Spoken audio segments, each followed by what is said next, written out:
Malien anka foli ani taniobe aw bela jelenye amana ke diɲɛ fanfan k'a fɔ a y'a bisimila ka jamkan mandi sanfɛ jamkan min ni an bɛ a wele ko grand public ale jamkan min kɔnɔna la an bɛ jamana den sɛbɛw wele mun ka wuli ka jɔ n'u ka cɛsiri o bɛnnen don jamana kɔnɔdenw mana kɛ diɲɛ fanfan a ka se ka kunnafoni o jɛlen a ka se ka o sɔrɔ cogoya min na bi ye jeudi ye 10 avril 2025 bi jamkan kɔnɔna la an ka wele sera maa naani min n'u ka wuli ka jɔ n'u ka cɛsiri o dogolen tɛ aw si la ka kaɲa ni u ka kunnafoni jɛlen dili ye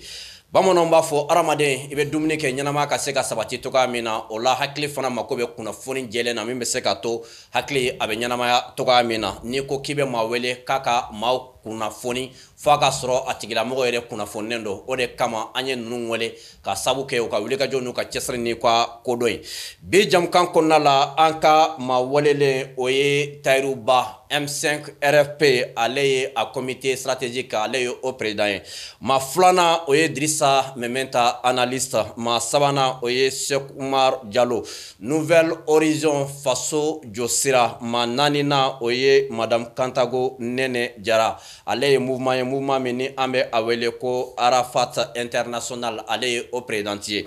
nunu an ka welewele kan sera o ma ka kan ni jamana actualité baw ye ni ko Mali actualité ba bi i b'a fɔ ko min ye crise diplomatique min bɛ Mali ale ni Algérie ni ɲɔgɔn cɛ soit Algérie ale ni AES olu ni ɲɔgɔn cɛ wulikajɔ a fanga bɛ ka bonya kosɛbɛ mankan in sɔrɔla mun de fɛ Mali ka drone dɔ tun jiginna Algérie fɛ Mali ɲɛmaaw tun ye enquête dayɛlɛ enquête jaabi bɔlen o y'a ye k'a fɔ ko Algérie de tun ye an ka drone o lajigin o kɛra sabu ye jamana kɔnɔden bɛɛ lajɛlen farala ɲɔgɔn kan ka se ka a ɲini ka jamana marabagaw ka olu dɛmɛ dɔgɔkun kɔnɔna la an y'a ye manifestation dɔ kɛra min ye Algérie ambassade o da la fo ka taa se Kati kɔnɔna fana ma mobilisation ba o kɛra Kati o kɔfɛ hali bi manifestation baw bolodalen don ka se ka a yira k'a fɔ ko Algérie ni min ta ka Mali sɛgɛrɛ bengali don jɔnmaya fana don Mali kelen tɛ ani AES don n'an bɔra ye min ye an ka CNT président ye n'o ye Conseil national de la transition a président ba n'o ye général Malik Diaw ale bɔra a kumana jamana bɛ bolo min kan bi jamana politique ko bɛ niveau min na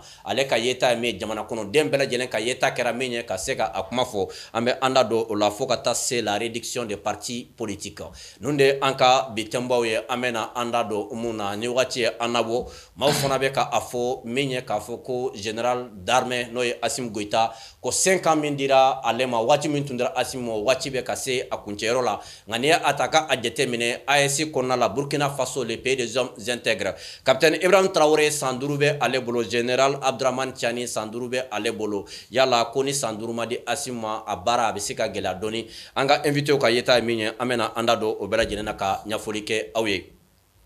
ma fɔlɔ o ye Tayiruba M5 RFP président Tayiru i ni ɲantuma Gandi auzubillahi minash shaitanir rajim bismillahir rahmanir rahim wassalatu wassalamu ala ashrafil mursalin Muhammad sallallahu alaihi wasallam an bɛ maliyɛnw bɛɛ lajɛlen fo ka taa ka fo tawdeni Mali kɔnɔ ani Mali kɔ kan an tɛ ɲinɛ an ka diaspora sɛgɛnbali muɲubali kɔ bi yɛrɛ fo k'i waleɲuman dɔn ani ko débatteurs bɛɛ lajɛlen hakɛto bɛ ka salama ma filanan o ye Dirisa Mementa analyste Dirisa i ni ɲantuma alhamdulillah kori baasi la mashallah an bɛ Ala tanu Dirisa folikan jumɛn de bolo kala se lamɛnbagaw ni filɛlibaga bɛɛ lajɛlen ma Mali kɔnɔ ani Mali o ko kan Gani an b'i fo kosɛbɛ invitation na mɔgɔ bɛ ka émission lajɛ mɔgɔ bɛna lajɛ an b'a bɛɛ lajɛlen fo hali n'a sɔrɔ ni équilibre ma sabati plateau kan parce que équilibre mago bɛ jumɛn de la bozo fila ani fila ni tila peut-être tagalen ɲɛfɛ équilibre bɛ sabati donc vraiment k'i fo ka ko débatteur bɛɛ lajɛlen fo ka invité fana fo ka dugawu kɛ émission ala y'a daminɛ hɛrɛ la ala k'a kuncɛ hɛrɛ la amina ma sabanan o ye Seku Umar Jalo Nouvelle Horizon faso jɔsira Seku Umar i ni ɲantuma an b'a n ce kori baasi la basi foyi tɛ Seku Umar folikan jumɛn bolo kala se lamɛnbagaw ni filɛlibaga bɛɛ lajɛlen ma Mali kɔnɔ ani Mali o ko kan vraiment k'i fo k'i remercier i ka invitation na fɔlɔ ka i ka grand public jama fana fo kosɛbɛ minnu ye déplacement kɛ ka na émission na mɛn o tɛmɛnen kɔ ka bɔ yen k'an filɛbagaw bɛɛ lajɛlen fo vraiment ka yir'u la k'a fɔ u bɛ nin kunnafoni ɲini mun na vraiment nin de ka ɲi u yɛrɛ ma nin de ka ɲi faso ma nin de b'a to hakilina ɲumanw bɛ carin jamana kɔnɔ jamana fana bɛ se ka jɔ sira ɲuman kan. Merci beaucoup. Ma nanina oye Madame Kantago Nene Jara Nene ini nyantuma. Assalamu alaikum warahmatullahi. Wa alaikum salam warahmatullah. Nene foli kan ɲuman bolo kala se lamɛnbagaw ni filɛlibaga bɛɛ lajɛlen Mali kɔnɔ ani Mali kɔ kan. Gandi an b'a fɔ auzu billahi minash shaitani rajim bismillahir rahmanir rahim. An bɛ sɔli Muhamadu ka n'o ye kira fɔlɔ ni kira laban ye. K'an lajɛbaga n'an lamɛnbaga bɛɛ lajɛlen fo Mali kɔnɔ ani Mali kɔ kan. Ka an ka assistance fo minnu sigilen don k'an lajɛ k'i ka technicien fo Gandi k'i yɛrɛ fo invitation na a diyara n ye kojugu n ka na hakililata fɔ ni cɛbaw cɛ la donc ça ne peut qu'être bénéfique pour moi donc min ko débatteur fo du coup k'a fɔ bon débat kuma minnu bɛna bɔ an da kɔnɔ Ala ka kɛ fasojɔ kuma ye ni fili min yer'a la u k'a dɔn ko denmisɛnniya ni kodɔnbaliya don mɔgɔw ka yafa. Malien ni b'a to an bɛ don an ka jamukan kɔnɔ n'o ye émission grand public ye ka sani an ka kuma di an ka invité ma an bɛ jamukan dɛmɛbagaba fo n'o ye an ka sponsor officiel ba ye ni ko an ka sponsor officiel ba i b'a fɔ ko Bama Dramera ni ko Bama Dramera i b'a fɔ ko produit Gadan ale PDG ba ni ko produit Gadan min ye le Gadan ye o ti fo maa ye bilen sabula aw bɛɛ lajɛlen bɛ le Gadan dɔn min ye le Gadan kɔfɛ ka taa se mayonnaise petit matin ma mayonnaise petit matin ne a y'a ye fan fan a y'a dɔn Bama Dramera ale ka produit do fo ka taa se min ye awa produit wɛrɛ tɔw ma le Gadan ale kɔfɛ citron Gadan bɛ tomati Gadan bɛ fo ka taa se café Gadan ma nin bɛɛ lajɛlen Bama Dramera ka produit ye ni ale ye an dɛmɛbagaba ye k'a daminɛ kunun na ka se bi ma ale kɛra maa ye maa min ka wuli ka jɔ n'a ka cɛsiri a bɔnɛana kosɛbɛ an bɛ yɔrɔ min na bi Ala ka se kɔfɛ min bɛ se ka to an bɛ se nin yɔrɔ in na k'a ɲini aw fɛ a ka continuer ka produit ninnu san n'a a y'a san ni fɛn fɛn kɛ a bɛ kɛ sababu ye ka an dɛmɛ an ka baara la sabula ale ye an ka sponsor officiel dɔ ye n'aw donna boutique kɔnɔ n'a ko aw mako bɛ mayonnaise la kika la boutique bɛ mayonnaise min ta k'a di aw ma o ye mayonnaise petit matin ye ni ale bɔra yen an bɛ boisson pro maxi maaw n ka invité saba Tayiruba min ye Madame Kantago ani Sɔkumaro a bɛ se ka boisson pro maxi a bɛ se k'ale min sabula n'an y'a ta min ka ban hali m'a fa ye quoi ale kɔni ɲɛ nana dɔrɔn ale y'a ta bɛɛ min ka ban quoi hali n'a tɔgɔ ma fɔ bɛɛ lajɛlen b'a dɔn n ka mɛn mɔgɔ min ma boisson pro maxi maaw olu fana ye an dɛmɛbagaba ye ka tila ka an ka public fana fo i n'a fɔ an y'a fɔ aw ye cogo min na émission yɛrɛ tɔgɔ de ye grand public sabula an kanubaga caman tun bɛ yen mun tun bɛ ka a ɲini an fɛ k'a fɔ jamukan senfɛ a ka di olu ye olu ka se ka na ka se ka jamukan suit en live o de kama maa caman bɛ salle kɔnɔ bi an ka foli bɛ an ka grand public maaw an ka foli bɛ u bɛɛ lajɛlen k'a fɔ bɛɛ ye aw bɔra aw ka so aw nana aw ka so bi thème nafa ka bon kosɛbɛ an b'a daminɛ ni min ye o ye awa Mali ale ni Algérie ni ɲɔgɔn cɛ gɛlɛya min bɛ u ni ɲɔgɔn cɛ Tayiruba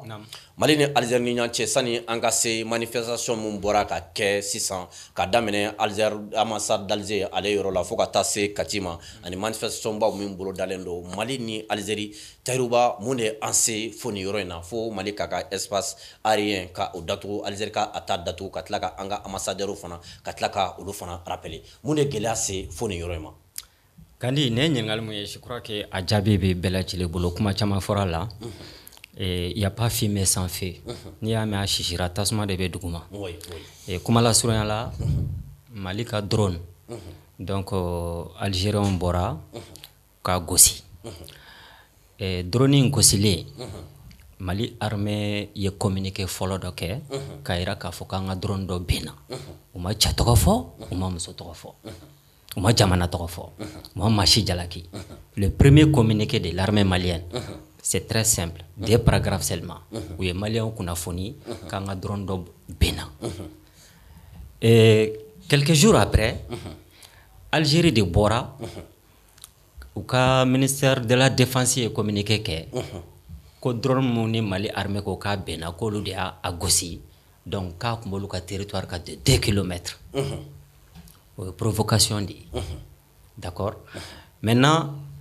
systématiquement Mali autorité ma réagi fɔlɔ u ye enquête kɛ sisan ni armée kɛlen kɔ k'a ka communiqué fɔlɔ kɛ ni bɛɛ kun y'i da de ye an tun t'an yɛrɛ sɔrɔ nin crise in kɔnɔ bi parce que Mali ma jalaki bere ta ka ɲɛsin mɔgɔ si ma mais Algérie de bɔra ka communiqué kɛ ka da Mali ka armée ka communiqué kan donc ils sont dans la provocation donc Mali gouvernement ka sɔrɔ ka enquête mener tile 2-3 ɲɔgɔn na ka bɔ n'o conclusion ye k'o communiqué kalan o conclusion bɛ mun yira an na drone a gosira yɔrɔ min na u y'o géolocalisation di drone a bɛnna territoire mun kan k'o di k'o di bɛɛ ma bɛɛ ka ka se ka tila k'a yira k'a fɔ oui. Algérie ye communiqué min kɛ ko Mali ka drone taar'olu ka espace kɔnɔna na de 2 km seulement ko nkalon don tiɲɛ tɛ donc depuis o yɔrɔ la acte d'hostilité de do agression de do voire même une déclaration de guerre donc au ko in o de wuli ka jɔ bɛ sen na ni Maliens bɔra k'a fɛ donc ça c'est dans l'immédiat mais an ni dugu mun bɛ ɲɔgɔn na Algérie président Abdelmadjid Tebboune kɔsani na interview dɔ kɛ radio télé dɔ la et il a dit quelque chose qui est grave ko Mali problème 90% ko o solution bɛ Algérie de oh on est Algérie tɛ fa la an n'u tɛ ba la lamɛnbaaw ka hakɛ to parce que souvent les chats il faut appeler par son nom Mali mana Algérie ba ka kɔɲɔmuso kɔɲɔminan na donc pourquoi diable olu b'a fɔ ko ouais k'anw ka problème intérieur au 90% aux solutions mais Algérie parce que Algérie aujourd'hui là c'est un état voyou un état criminel un état terroriste un paria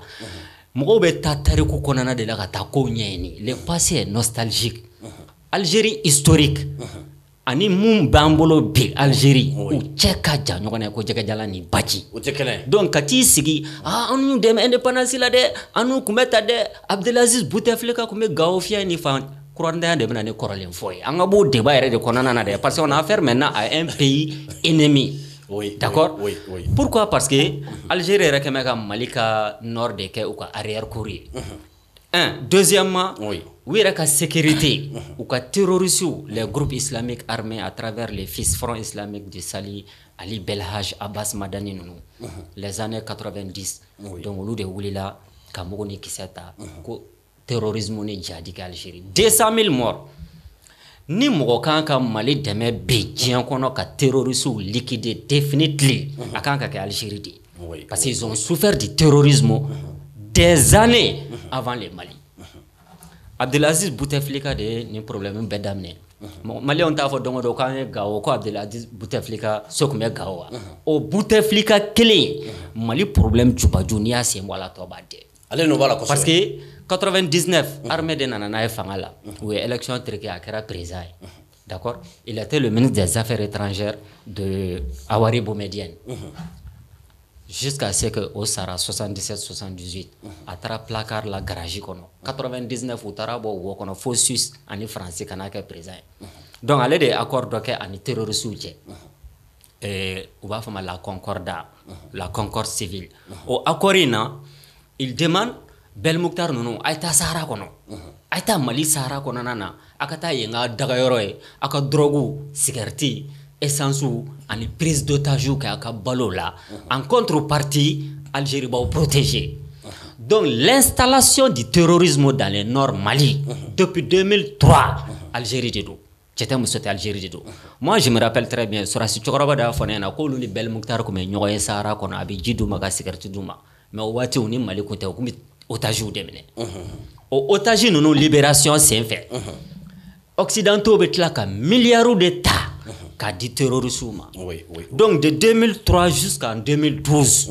donc ɲɔɲɔɲu bɛna ni ɲaɲaɲa ye Libye problème wulila mouvement national de libération de l'Azawad donc terroristes nana olu ka wagon kɔnɔna na donc u ye Mali yɛrɛ déstabiliser finalement donc pour me résumer Mali problème a terrorisme à 99% Algérie de nord bon Algérie ma dogo fana mɔgɔ si la d'accord an ka terroristes u yɔrɔ jumɛn u bɛ Algérie o tɛ sanfɛ o d'accord u bɛ Algérie de o i bɛ bandi fɛn o fɛn ɲini Sahara kɔnɔ a bɛɛ lajɛlen u dagayɔrɔ ye Algérie de kɔnɔdimi tɛ ɲɛdimi de do Gandhi donc le Mali est agressé anw bɛ légitime défense de la d'accord chaque fois qu'on essaie d'expliquer vous êtes belliqués aw bɛ discours baw kɛ non Mali ma deli ka taa mɔgɔ si agressé o donc un pays déclaration de guerre t'an ni ɲɔgɔn cɛ rupture diplomatique o t'an ni ɲɔgɔn cɛ an ko dɔrɔn a y'a dabɔ an ka problème la depuis a fɔra dɔ min na ko accord d'Alger a su donna a tɛ wuli bilen o pays bɛ taa nkalon ta ka da an ka armée la ka taa an ka drone gosi k'a da k'o tun b'olu ka territoire kan de 2 kilomètres alors que Mali ni Algérie yɛrɛ bɛ coordination militaire dɔ kɔnɔ CEMOC il aurait suffi d'un petit coup de téléphone Algérie mon fa no ya soro tien pour que drone ka segi sera là mais drone galo era de drone masuka territoire ka mais j'aurais appris que ka terroriste ou comme rayon bado de là vous rappelez avec où est terroriste ba munu fa ko sanina et comment il s'appelle là je sais pas oui mo ko non ton fa ko sanina d'accord flammo d'accord donc au renseignement de comme Mali armée bolo sur les territoires maliens drone tungula de comme Algérie a intercepté les drones ko abattu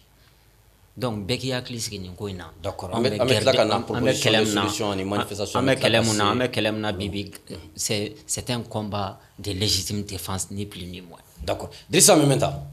Mali ni Algérie cheka gelen bi kosobe fabe ina ka ta ke minya Algérie ni AES re ni nyon che gela fanga be ka bonya yala ere bolo munda to ansera fo ni ro inata bon ne bolo premièrement Mali ni Algérie ni nyon che gela ma damne bi mais je pense que c'est maintenant que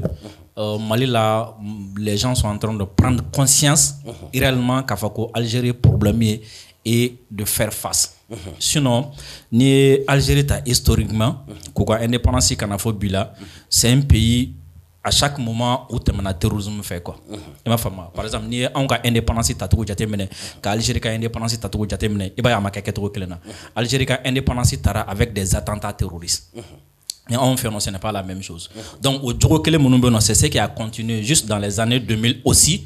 Et Wati Menani, Front pour l'islam, Front de salut pour l'islam, fils. Voilà, Olu Fanabina Wati Mena. Et ni Sorasouye, Olu Bali, élection gagnée, quoi fait, Kafa Kouti Sigi Fangana,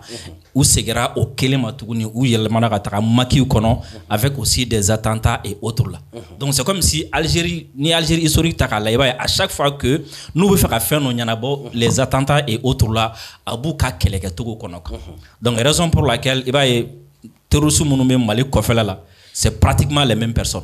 Moi, je 2000 Keleke, ni Sorasou Gain, et à un moment donné, souvent les gens disent. C'est la même chose. Souvent, les gens disent qu'Algérie terrorisme qui a terrorisme vécu, donc non, c'est pas la même chose. Algérie ma terrorisme vécu, il n'a pas Mali qui a vécu tout comme ça. Algérie ta est mais c'est comme si Algérie ta une guerre civile de Kondo. Et ma femme, parti d'Obé non, ou est tara élection na ou gagne mais comme Slamo Kondo. Et ma femme, Sorasuko uti jeni aye ukana fangala nous nana fangala jamana bnaga islam jamana ainsi de suite donc élection et résultat bolen ko fe yanu kana deuxième tour là Sorasu fangata jako wala ka nununge donc oui menunge ou fana tara kungo kono parce que imaginez quand un candidat qui gagne des élections, ça veut dire que base ba bolo dans la population. Ça veut dire que assis jama ba accord dans la population. Donc no ticket dona kungo kono ni ko ba nyini kai. Iba ama no ko parce que jama memba bolo kungo kono olu be fara aka. Ce qui a fait que Sorasu massé ou la kelela parce que olu de élection gagner jama kumbuko. Donc Sorasu obligera à un moment donné ka segi kana ka kuma ka beni ouye wala sa kele bi ba. Et ma femme et c'est après ça que Bouteflika ni est fait non. Donc kuma kele moi murutira nous ma jene parce que malheureusement pour tous les pays à chaque fois qu'il y a de la rébellion mais bolo trafic de drogue ani offense de là quoi donc ni moko degra là même ni ko kanga kelebla atigi bomandi ala quoi donc il y a des gens munuma sont accord là parce que bo war soro trafic de drogue nous font na et Algérie ou ta kanu blanga koronfela là à l'époque je sais pas pourquoi anga moko a accepté mais Algérie nanu blanga koronfela là autour na ina fotaru ya fotogo na ou tajuta font na mais angonte c'est comment de langue de c'est maintenant le problème c'est quoi le fait que Mali bi fait k'a territoire contrôlé sur aka dugukolo fantan nan be ka contrôle sur k'a fanga boli aka ka beke antaye un deuxièmement ka Mali gérer ina fo abi ben amato gamna et ma femme parce que même dans magara tebunga interview là-bas maintenant na ke buka shenga journaliste katola ka nyininga ay kuma de fois c'est très important akoko bon si ça tebun pour que au ka influencer ka se ka boli région jamana ou tu vois c'est un problème influencer mais pour que jamana minumbi au kerefe ou to au mara kono ou bien ou ta au dabadama donc c'est comme si Algérie cherche ka un courant ka on do à dafe ce qui ne peut pas marcher a problème flana du mais oui ami kele mais no terrorisme kele ni anya terrorisme kele ka se ou la bi alors que ou sigira Algérie parce que voilà terrorisme ka problème terroristes ye jamana o jamana utiliser ou bien o dugu utiliser comme base de repli nous corona ou kɛlɛ kɛ yɔrɔ min na u b'a ɲini k'u fɛrɛ k'u sigi donc voilà u b'a ɲini k'u sigi non et même l'autre jour là article dɔ bɔra Algérie presse a confirmé France presse a confirmé c'est quoi c'est que Yada Gali basé do fin Tenzawaten et de temps en temps a bɛ to ka taa furakɛ Tamaracet n'a fama donc Tenzawaten mi kɛ enjeu ba de parce que ni mɔgɔ min n'an sera ka Tenzawaten contrôle sɔrɔ ka ɲama fɛn fɛn bɔ yen forcément o ye yadiko bannen ni yadiko banna kufako banna Algériens ko o bɛna coopération militaire daminɛ u ni américains ni ɲɔgɔn cɛ parce que ko Russie bɛ ka coopération min kɛ ni pays du Sahel plus précisément AES k'a bɛ ka jouer olu ka influence kan donc ça veut dire quoi kɛlɛ fanba ye jumɛn ici question d'influence kɛlɛ fanba ye jumɛn an ka ɲama min nana se ka ton yɔrɔ jumɛn et pratiquement avion ko drone ko kɛlɛ min bɛ an n'u ni ɲɔgɔn cɛ sisan je vais juste ka incohérence dɔ bɔ Algérie communiqué pour te dire que ou est communiqué à chaque fois que tu n'as pas raison il télé ka fɛn dɔ fɔ par fini i bɛ yɛrɛ minɛ le premier communiqué min kɛra le 1er avril k'a fɔ ko Mali drone donn'olu ka espace kɔnɔ a ni kilomètre fila ye k'u ye a abattu n'est-ce pas ou est communiqué min kɛ le 6 ni o communiqué kala qu'est-ce qu'ils disent ko an ka drone donna u ka territoire kɔnɔ ni 1,6 km c'est deux versions donc a donna ni jumɛn exactement deuxièmement Maliko information dafalen bɛ an bolo k'a fɔ ko an tun bɛ fɛ ka terroristes de abattu raison pour laquelle Algérie a un avion détruit et l'Algérie confirme ça en disant quoi ko drone ni a labɛn ko ka positionner tir ta ko au delà olu y'a abattu donc ça veut dire que voilà donc Algérie voulait éviter drone ka kɛ ka jɔn de faga alors que jusqu'à présent Algérie m'a fait ka communiquer là u m'a fɔ ka journal u m'a fɔ télé la France fɛ même si n'u bɛ ka ngalon tigɛ u ka chaîne na k'a kɛ i n'a fɔ ni olu bɛna agresser u bɛ k'u ka jamana dɔ mais Algérie n'a jamais dit k'a fɔ ko Mali ka cible kun ye min a m'a fɔ. Donc cela veut dire que Algérie drone min jigin a kɛra Mali espace kɔnɔna yɛrɛ de la. Mais imagine Gandhi drone min don aw fɛ yen bon comme an ma se k'a dɔn yɛrɛ est-ce que c'est 2 km ou bien 1,6 km aw ma se k'o fɔ fɔlɔ mais drone min donna aw fɛ ni 2 km o drone gosira o bɛɛ bɛna bin anw ka territoire kɔnɔ à 9 km aw ka frontière la Gandhi fiɲɛ fana mana kɛ ka fɛn ta cogo o cogo ala buruburu fana tɛ buru aw fɛ yen ça aussi c'est compliqué. Donc ça veut dire en un mot l'Algérie y Mali drone abattu juste pour protéger les terroristes Mounumbi Ayreka et Baralaino et pour déstabiliser également le Mali. Il va donc Mali et Algérie nous on les serve et ou la économie niata. En coronfale mafia ni wati nunte. Minen fait bon Algérie kana gao kidal Tombouctou. Moté douane ka contrôler, moté impôt sera moté fouille sera et ça faisait marcher l'économie algérienne. Et en plus de ça aussi l'Algérie avait fait ka ira diɲɛ yɛrɛ kɔnɔna la quoi comme ale est grand donc jamana fɛn fɛn b'ale kɛrɛfɛ a bɛɛ kan ka to ale ka mara kɔnɔ pour pouvoir également tirer des profits géopolitiques i b'a dɔn conseil de sécurité la a réaménagement ko kuma bɛ ka fɔ ko ka jɔyɔrɔ dɔ di farafin ma Algérie veut avoir ça et ale bolo pour que a ka nin sɔrɔ faut que a k'i yɛrɛ kɛ belebeleba ye anw cɛla yan nɔ et ce que l'Algérie a oublié c'est quoi c'est que n'i y'a ye France bɛ nin difficulté ba in bɛɛ la Europe kono ani France dore ani comment de la ni France kono en Afrique dorete parce que Algérie flene ka rôle mi jouer France ne rôle kelen de jouer en fait en parfait à la bana to di France bi ka chuter dien donc et tant que l'Algérie va continuer dans ça afone da fie ka sabe ka bla et Saddam nunu ni to nunu ou la bana to mina Algérie bi labanté d'accord COD Mali ni Algérie cɛ ka gɛlɛn bi kosɛbɛ gɛlɛya min depuis wajana Mali bɛ ka fɔ ko an ka jamana terroristes bɛ k'an ka jamana déstabiliser k'a fanba ko olu dakalen don Algérie maa caman fana ye k'a fɔ ko Algérie ni terroristes cɛ relation k'aw de préserver ka Mali dɔrɔn lajigin sinon k'a ma kɛ Algérie ka espace sanfɛ mais n'a tun tora yen Mali tun dɔrɔn tun ka se ka ni terroriste ɲɛmaa bɛɛ lajɛlen faga est-ce que terroriste don nataw la o tun tɛ Algérie yɛrɛ kɛlɛ k'a fɔ Algérie ye complice wa. Non, mais c'est clair que a ko ingoni kera dabalbanko e bema kunjumena parce que aballa mo chamana ka foko Algérie be risque ta ka ire ko dafnya la foka sin yorona drone kama quoi parce que en réalité ça veut dire que cible moun tombe ka viser Mali autorité fait a cible tombe sur cible d'importance stratégique bas de Algérie ma quoi cible d'importance stratégique dum se ka kɛ jumɛn ye soit terroriste ninnu ka ɲɛmɔgɔw bɛɛ la ɲɛmɔgɔw de tun don soit i bɛ taa sɔrɔ olu yɛrɛ ka services mɔgɔ dɔw tun bɛ a convoi ninnu kɔnɔna la an ka autorités tun bɛ ka minnu bɛlɛn donc o mana abattu an ka territoire kan identification de bɛ tila ka kɛ o n ko troupe aéroportée bɛ tila ka jigin ka taa lajɛ terrain kan an ye mun neutraliser jɔn de sara jɔn bɛɛ tun bɛ ɲɛɲini k'o bɛɛ ɲɛdɔn a bɛ se ka kɛ o de kɔnɔna la an tun bɛna fɛn dɔ de dɔn fɛn mun tun bɛ jouer hali Algérie yɛrɛ stabilité globale kan parce que ne tɛ se k'a faamu kun jumɛn na et défense aérienne algérienne bɛ se ka frappe organiser fan ka territoire sanfɛ ka sɔrɔ hali fɛn yɛrɛ ma kɛ fɔlɔ quoi ko drone bɛ sanfɛ dɔrɔn k'a bɛ yala la k'olu ka faamu na ko drone tun bɛna taa kɛlɛ de la ko donc k'olu ka faamuya de ye ça c'est une frappe préventive qu'est-ce qui peut justifier une frappe préventive bon tu sais n'i ye a terrorisme ko yɛrɛ lajɛ mɔgɔ tɛ diɲɛ kɔnɔ min t'a dɔn lien mun bɛ terroristes ni Algérie services ni ɲɔgɔn cɛ a lien ça a été un lien mun évoluera plus Algérie avancera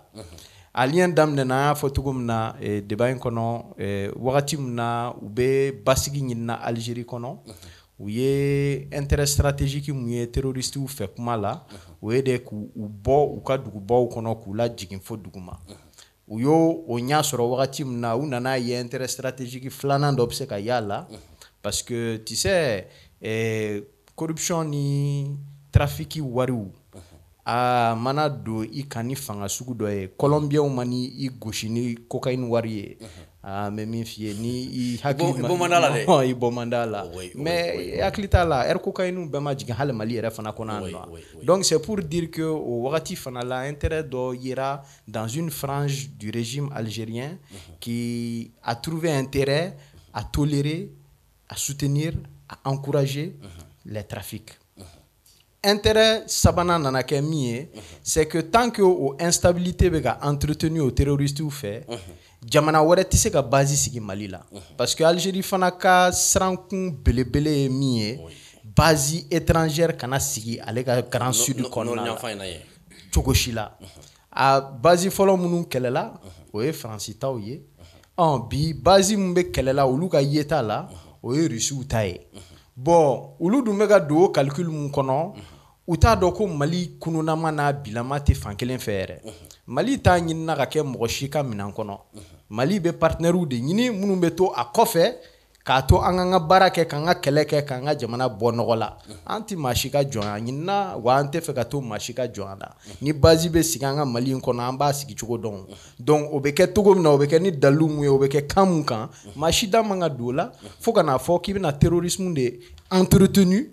k'a fɔ k'i bɛ an ka zone to déstabilisation kɔnɔ en permanence donc bi vraiment courage mun yira an ka autorités la ka a ko dénoncer k'a ta k'a da kɛnɛ kan dɛ vraiment a courage de tun b'an manqué na depuis trop longtemps sinon an bɛɛ b'a dɔn problème bɛ kɔnɔna la donc e bolo autorité bɛ phase min kan sisan nin de y'a solution ye non nin de y'a solution ye simplement ko min don fo mɔgɔw k'a faamu k'a fɔ k'an tɛ guerre ɲinina mɔgɔ si fɛ o an bɛɛ fɛ dɔrɔn de bɛɛ tɛgɛ ka ɲɛsin Algérie ma k'a dɔn k'a fɔ an ye terroristes de gɛn bi k'u bɔ Mali kɔnɔ wa u bɛɛ tonnen bɛ Algérie de donc ni fɛn o fɛn seginna ka na u k'a dɔn k'a fɔ an bɛna an ka drones n'an ka armée bɛɛ lajɛlen labɛn pour que k'u repousser tuguni k'u lasegin ka don Algérie kɔnɔ nous on veut plus de ces gens là et on veut que Algérie fana k'a dɔn k'a fɔ stratégie min tun ye k'a fɔ ko i bɛ terroristes utiliser pour que ka tɔgɔ di yɛrɛ ma diɲɛ kɔnɔ i bɛ to ka taa américains ka CIA la i bɛ to ka taa secrète dɔw d'u ma k'e bɛ nin kalama parce que o lien bɛ ni terroristes cɛ i bɛ bɔ yen nɔ i bɛ taa Faransi i b'a fɔ ko nin lien bɛ n'u cɛ i bɛ nin secret kalama bon an mago tɛ nin si la diɲɛ kɔnɔ bilen quoi vraiment terrorisme kɛlɛli o tɛ ka lien créer i n'u cɛ o ye k'u battu de k'u emprisonner ou bien k'u neutraliser donc vraiment le courage qu'il nous faut aujourd'hui c'est qu'an ka autorités ka to u ka nin fermeté in kan an tɛ escalade ɲinina o Algérie de b'a ɲinina ka escalader en permanence parce que hali u espace aérien mu fermé tan mais nafa jumɛn yera nin na en réalité politiquement ni y'an ka drone abattu an ka territoire kan c'est logique k'an k'an ambassadeur rappeler n'an y'a rappeler à partir de là e bɛ médiation de daminɛ k'a fɔ k'i b'a dilan yɔrɔ ɲini mais ni e ko e b'i ta kɛ escalade ni escalade an b'i to i ka escalade kɔnɔ an kɔni y'i yira diɲɛ na k'a yira k'a fɔ i ka appareil mɔgɔ dɔw bɛ yen nɔ vraiment minnu tolilen don f'a dan wa i kan ka solution ɲini minnu na tu sais n bɛ fɛ Algériens fana minnu bɛna an filɛ hein, qu'ils sachent que on n'est pas contre le peuple algérien. On n'a rien contre le peuple algérien. On a été des frères jusqu'à nous, on a émis un fort français là pour qu'on m'aide parce qu'il a mêlé nous. Voilà, donc on n'a rien. On veut juste que le peuple algérien sache ce que nous subissons ici parce que au sud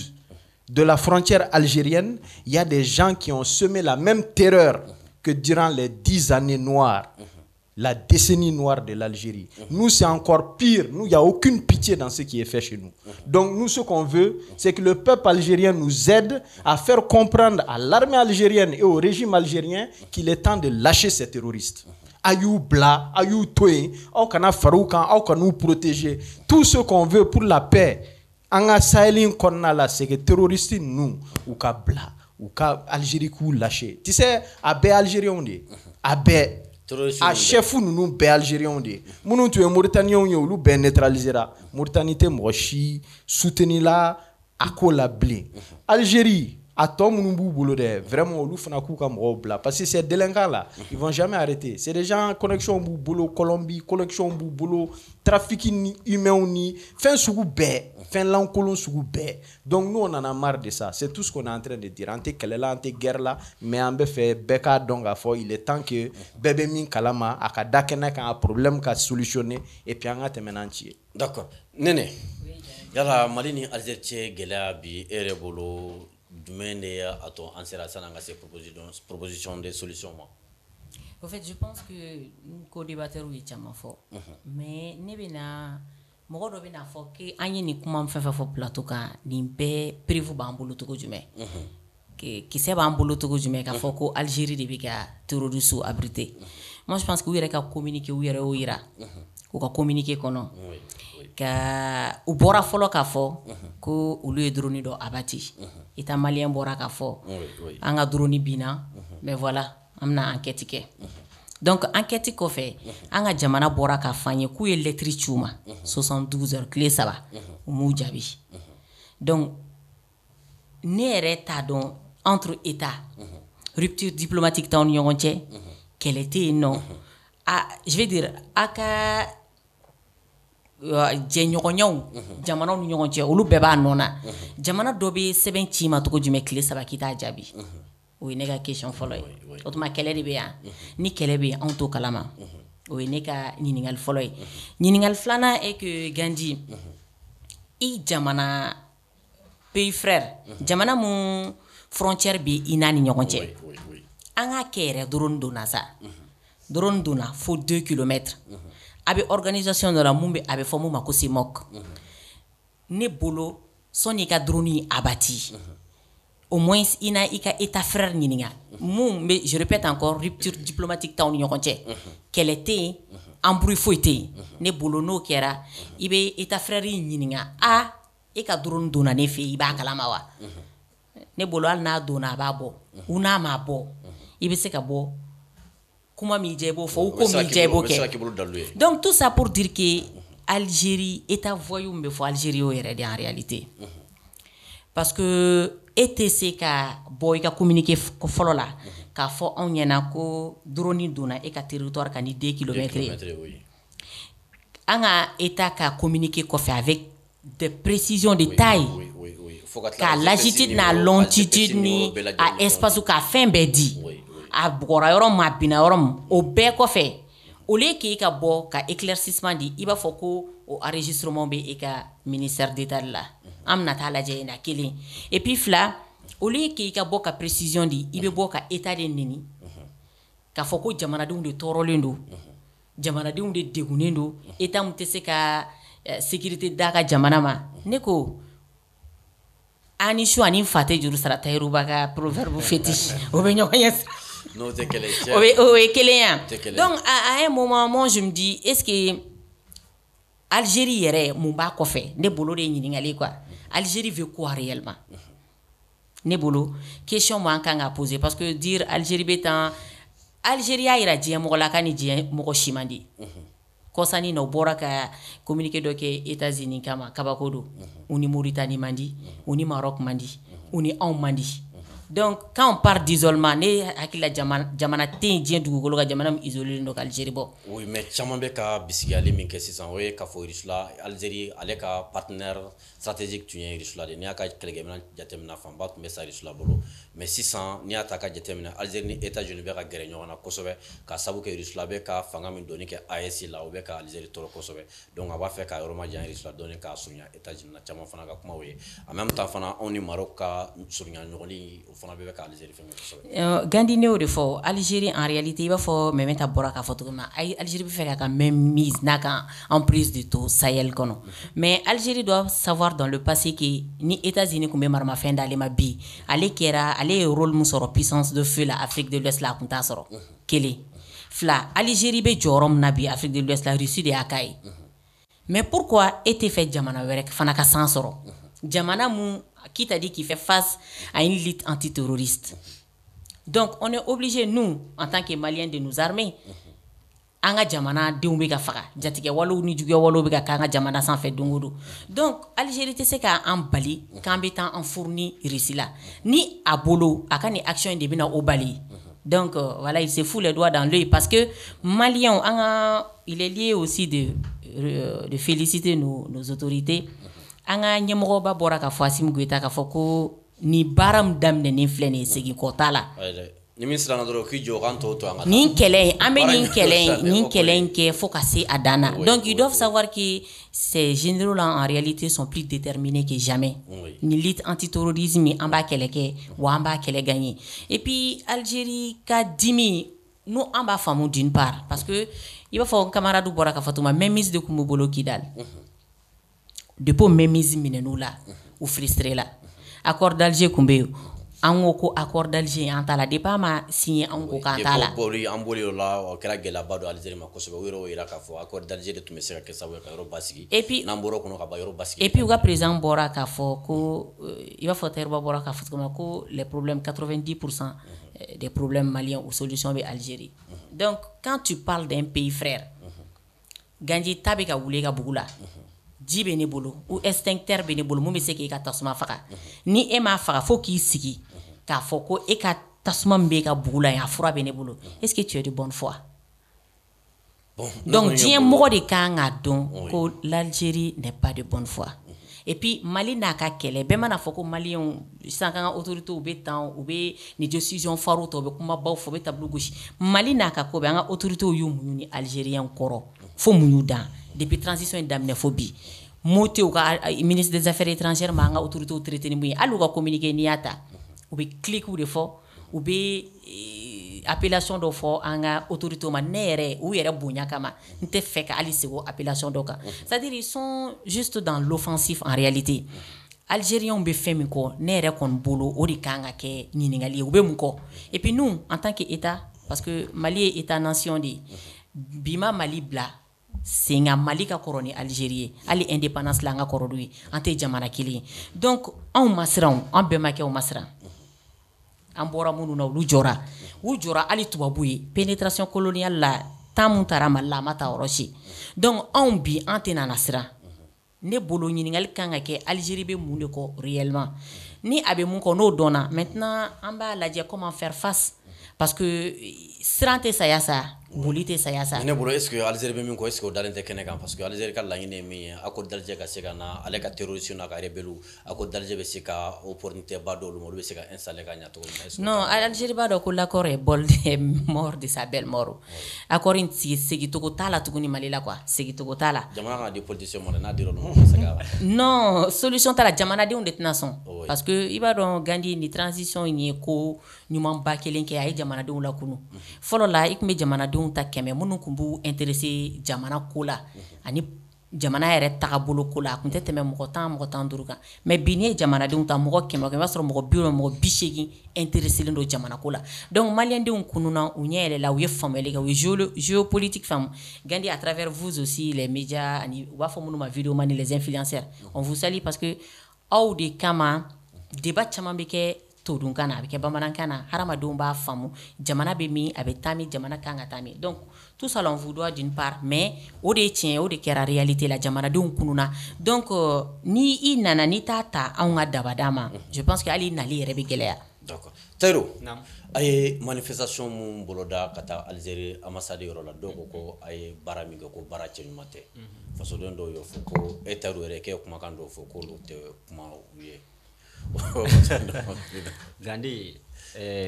ko den cini ma mɔgɔ fa ni bɛɛ da ma t'a fa quoi oui ya ko karisa i da kasa bɛ bɔ tiɲɛ mais ɲɛ kasa bɛ bɔ a tigi bɛ fɛ k'i faga de ne t'anw t'olu lamɛn o ye débat de caniveau de ye quoi ils sont dans la psychologie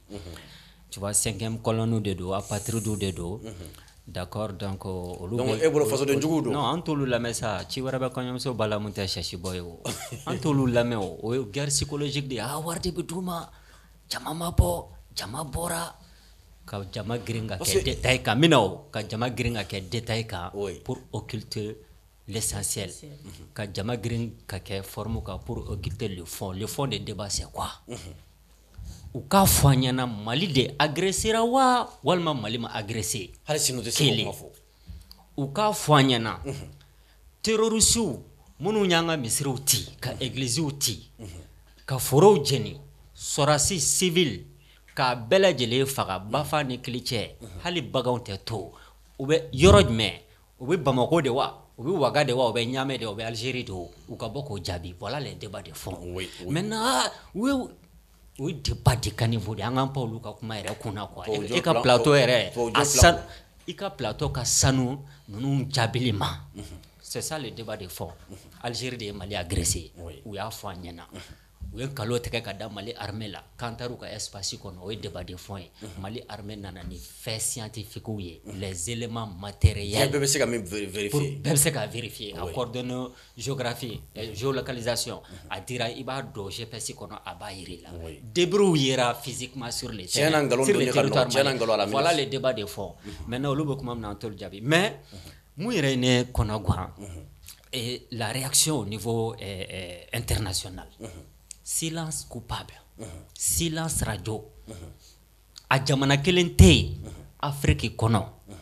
n'a bɔra Burkina ni Niger la o ni Mali bɛɛ bɛ fa la an bɛ bala ni minnu bɔra ka communiqué kɛ pour condamner l'agression de l'Algérie contre le Mali CEDEAO m'a kɛ Union africaine silence radio j'ai pas entendu Nations Unies silence radio j'ai pas entendu Union européenne kɛrɛbɛ tɛ d'accord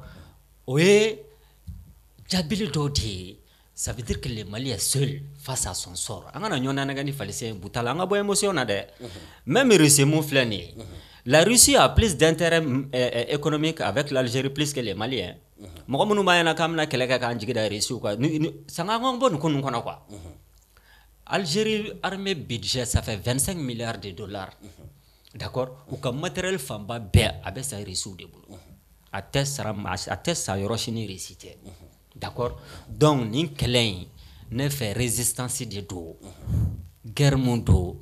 ou bien conflit mun do plutôt légitimité de b'an bolo bɛnkan kɛra anw de kan quoi d'accord donc an bɛ waati min na sisan an ka bɔ émotion kɔnɔ n'a bɔra Burkina ni Niger la an ni maa tɛ ɲɔgɔn bolo dɛ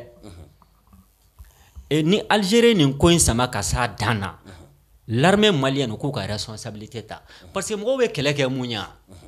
là j'ai fait appel un peu à l'histoire les gens disent ou ka jamana puissance militaire ou puissance de feu dɔrɔn tɛ kɛlɛ gagner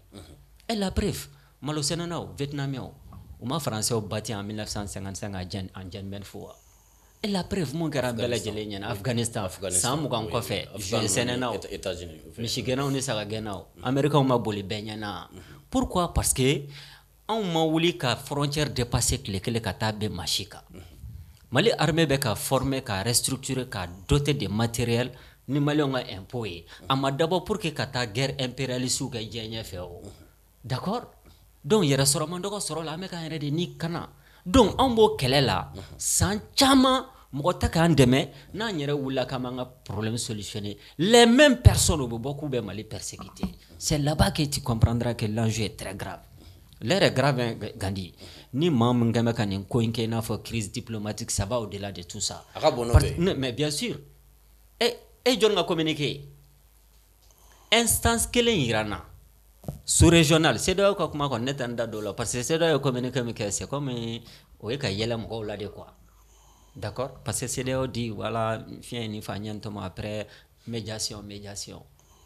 d'accord donc alors que CEDEAO tun kan k'a condamné jamana ninnu bɛɛ tun kan k'a condamné Gandhi solution foyi t'a la si l'Algérie nous impose la guerre on va livrer la bataille c'est aussi simple que bonjour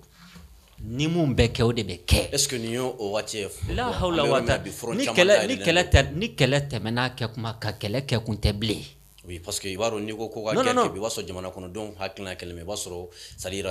front dɔw dayɛlɛlen dɔ Mali yɛrɛ front foyi tɛ Mali kɔnɔna na Mali bɛ an bɛna se olu ma olu ka fɛn ninnu Gandhi souvent an ka kow kɛ ka ban siɲɛ kelen an ka bɔ a kɔnɔ o ka fisa ni makara ye quoi n bɛ ka tiɲɛ de f'i ɲɛna koyi ne m'a fɔ Mali armée ka taa frontière dépasser dɛ mais anw ka territoire kan ni den o den territoire dépassé d'1 centimètre carré u ko bunte o kɛra siya o siya ye sa fo n'a bɔra Burkinabé ni Nigériens an n'olu bɛɛ bi fana olu bɛɛ bala parce que c'est trop le Mali a été trop humilié a tɛ se ka laban maintenant joli tɛ suma nɛ ka Gandhi des gens terroristes b'u fɛ yen bɛɛ ɲɛ b'a la e ma France ni Algérie ka rapprochement ye sisan hein il faut te poser les questions hali an taara plainte min déposer Nations Unies na kɔrɔlen bɛ ɲɛma sɔrɔ o la an taara ni kura ye c'est là-bas que mina o ma tila o an ka plainte min talen filɛ nin ye an tɛna taa déposer Nations Unies na c'est là-bas que i bɛ Mali n'a nin n'a juguw dɔn tuguni ani minnu bɛ fɛn na nɔfɛ il y aura là je serai prophète il y aura aucun pays africain mun bɛ Mali ka plainte soutenir contre l'Algérie u t'a kɛ n'a bɔra AES yɛrɛ la a tɛ se ka kɛ an ka interjamana filɛ au niveau international il y aura aucun pays aussi je suis prophète vous allez me donner raison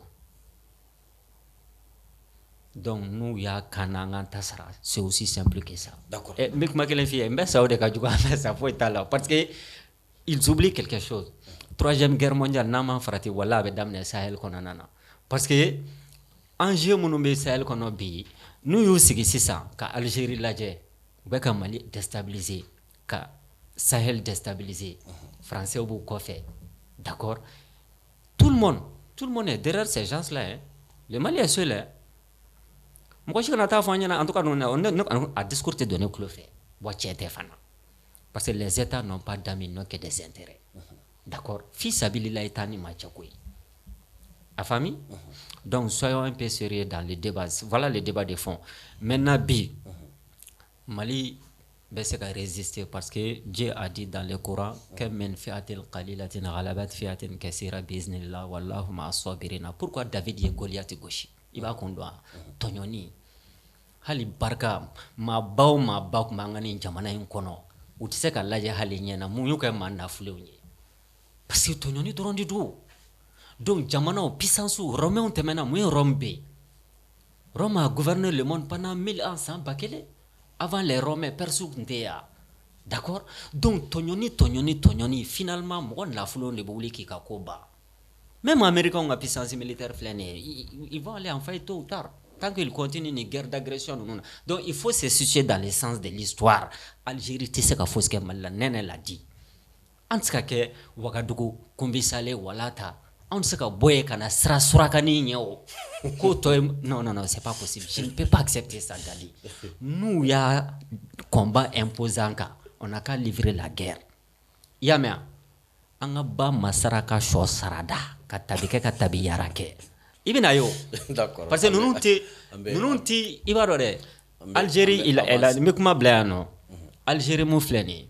Algérie c'est pas un état-nation bɛɛ b'o kalama c'est une création purement française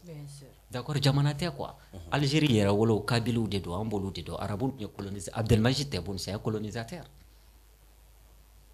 u nana 6e siècle après Jésus jihadikɛlaw de don terroristes de don terrorisme kelen de étendue don an ka fo bi.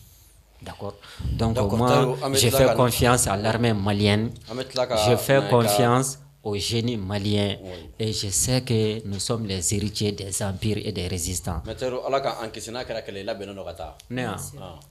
Bon, Gandhi, moko ta yɛrɛ fɔ quoi. Ya moko ma yɛrɛ da quoi. Sinon depuis ne wolola don na ne ma siran. Ne kɔni bɛ mɔgɔ respecter mais ne tɛ siran dɛ. كل نفس ذائقة الموت ويبقى وجه ربك ذي الجلال والإكرام كل من عليها فان ebe mun no faible na manya sa ko mon ebo de nga bodro angon teo on est prêt même à rejoindre l'armée je te dis amet la carte nega niveau la Drissa mementa Drissa e bolo ani teru ani Algérie tebe niveau mina bi solution jumene be ni ko na Drissa. Premièrement, solution ka gelen ko parce que nene question de poser ni ma fili ɲininkali fila ɲɔgɔn kun don ko Algérie bɛ mun nɔfɛ ou bien Algérie yɛrɛ jumɛn là a ye hakili jigin réalité dɔ la réalité min si ça doit compter beaucoup pour que mɔgɔw ka se ka kɛlɛ in faamu ani kɛlɛ in solution na c'est quoi c'est que sɔrɔdasi minnu filɛ nin ye Algérie kunna a sɔrɔdasi ninnu tilalen don tilayɔrɔ fila ye et pendant toute la guerre de 90 kana se fo 2000 ma il y a des généraux algériens minnu tun bɛ ka terroristes soutenir étant dans l'armée. Et ça a posé beaucoup de problèmes. Et ça a posé beaucoup de problèmes. Et ces mêmes généraux ont continué à faire et jusqu'à aujourd'hui, on le fait. Parce que l'Algérie a une réaction tout le temps. Il y a une frange qui a nos terroristes parce que les terroristes ont famille et c'est la même famille. Donc tant que olu fangala tant que ni régime bi Algérie fangala ça sera très compliqué à nous kasi ka fo kam na ñogon fam ku be na mbonya ou bien ku be na anteno quoi mais ce qu'on peut faire c'est de nous imposer il m'a fait c'est de nous imposer am se ka anka jamana sécuriser to mina am se ka sécuriser ni force mi am se ka sécuriser ni armement mi am se ka sécuriser ni courage mi am de employer kanka jamana sécuriser maintenant ça tel comme comment de fois comme ka moko do jabi munum ba fo Algérie bitan Mali bitan dans l'histoire la première puissance là quelle est donc on a là quoi ce n'est pas la puissance militaire la première puissance c'est quoi c'est d'abord la conviction la deuxième puissance non danaya il m'a fait moi danaya la deuxième puissance c'est l'objectif il m'a fait moi quelqu'un qui est convaincu et qui se bat pour un objectif bien déterminé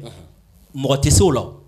i bi jamakulu fitinin fɛn fɛn fɔ a ye fɛn fɛn cité sisan ni a ye Macédoine ye Grèce gosi mun nana n'a ye c'était Macédoine se battait pour sa survie et ce jour-là Grèce tɛ jumɛn ils se battaient pour leur influence pour les privilèges mɔgɔ min ka kɛlɛ k'a ka privilège kama ani mɔgɔ min ka kɛlɛ k'a ka survie kama aw ka engagement tɛ kelen kɛlɛkɛyɔrɔ la parce que min bɛ ka kɛlɛ kɛ privilège kama ale bɛ fɛ ka sebagaya de sɔrɔ walasa ka dɔ fara a ka vie yanga voilà k'a ja bon mɔgɔ min fɛ k'i ja o tɛ fɛ ka sa o i m'a faamu et aujourd'hui entre le Mali et l'Algérie les Maliens j'ai dit les vrais Maliens u ka kɛlɛ kun ye jumɛn c'est notre survie i m'a faamu Algérie ye déclaration de guerre de kɛ o drone abattu le kaffe Morabna abattu on ne sait jamais et drone abattu Algérie ka terroristes munum blana ils ont tué combien de Maliens beaucoup de Maliens donc on mika kele ke walasa anka bolo l'Algérie se bat pour son influence et ni ye kele wuli sisa ami kalo kele kalo fla sura la yoro l'Algérie va expliquer comment aux Algériens ku kangana sa malla kella pour quelle raison est-ce que c'est pour la survie de l'Algérie ou bien c'est pour que fanga munun beno lu ka privilège de do o de la ba kele o kele ni jamana ye kele damene a jatemine quand les Américains sont partis en Irak au début ils sont partis avec une puissance de feu mais à un moment donné les Américains avaient du mal à expliquer aux Américains pourquoi les Américains ont ça Irak il m'a fait mal parce que c'est une guerre pour la survie des États-Unis mais à un moment donné les Américains ont ça Iraki au changa teme min sara fantofe et puis kele ka continuer kata ni mogo tara kele garo la segi il vient raconter une autre histoire en officiellement même faut tirer donc les Américains ont commencé à se dire que mais attention hein Amérique tara min que Irak punta là quoi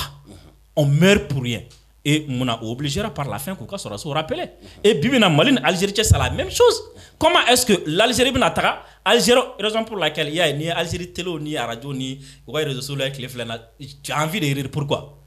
ou bien armée bo ou bien avion de chasse bo au drone bon, au troupeau bon, au le filmer. Ensuite, ils viennent dire au colonel de Blakara, quand même, c'était un officier, quand a fait Algérien et Bibina, ils ont une armée, même si la souveraineté défend, ils ont une armée, ni au agresseur à Kabo, fan fait, ou c'est qu'on défend. C'est comme s'il est en train de dire aux Algériens, préparons-nous d'Obna Bianca. Alors que, au lieu de dire aux Algériens, non, quel est Mali, Mali, ko kanya drone de Bikam, ka terrorisme fait. Si c'est ça en Algérie, on a mobiliser nous. Donc, pour pouvoir mobiliser les troupes, on va dire à Algérie, il faut deux depuis faire un biouka. Raison pour laquelle, au Maroc fait tantôt, au Émirats fait tantôt. Pourquoi? Donc, on galo menou beka atike. Anti-calo flabo, les Algériens sauront c'est quoi la vérité. Ensuite, il va faire mes yéla quoi katemen beka quoi. Un pays qui achète des armes là, moi je ne quoi, quand il y a une puissance quoi. Tu as quelle puissance? Avion Mimi Bolo. Avion Mimi Bolo. Mi avion gla. Na ma munition dit ma si nous sommes. Regarde aujourd'hui. Algérie flâne ni fin fena. Hein?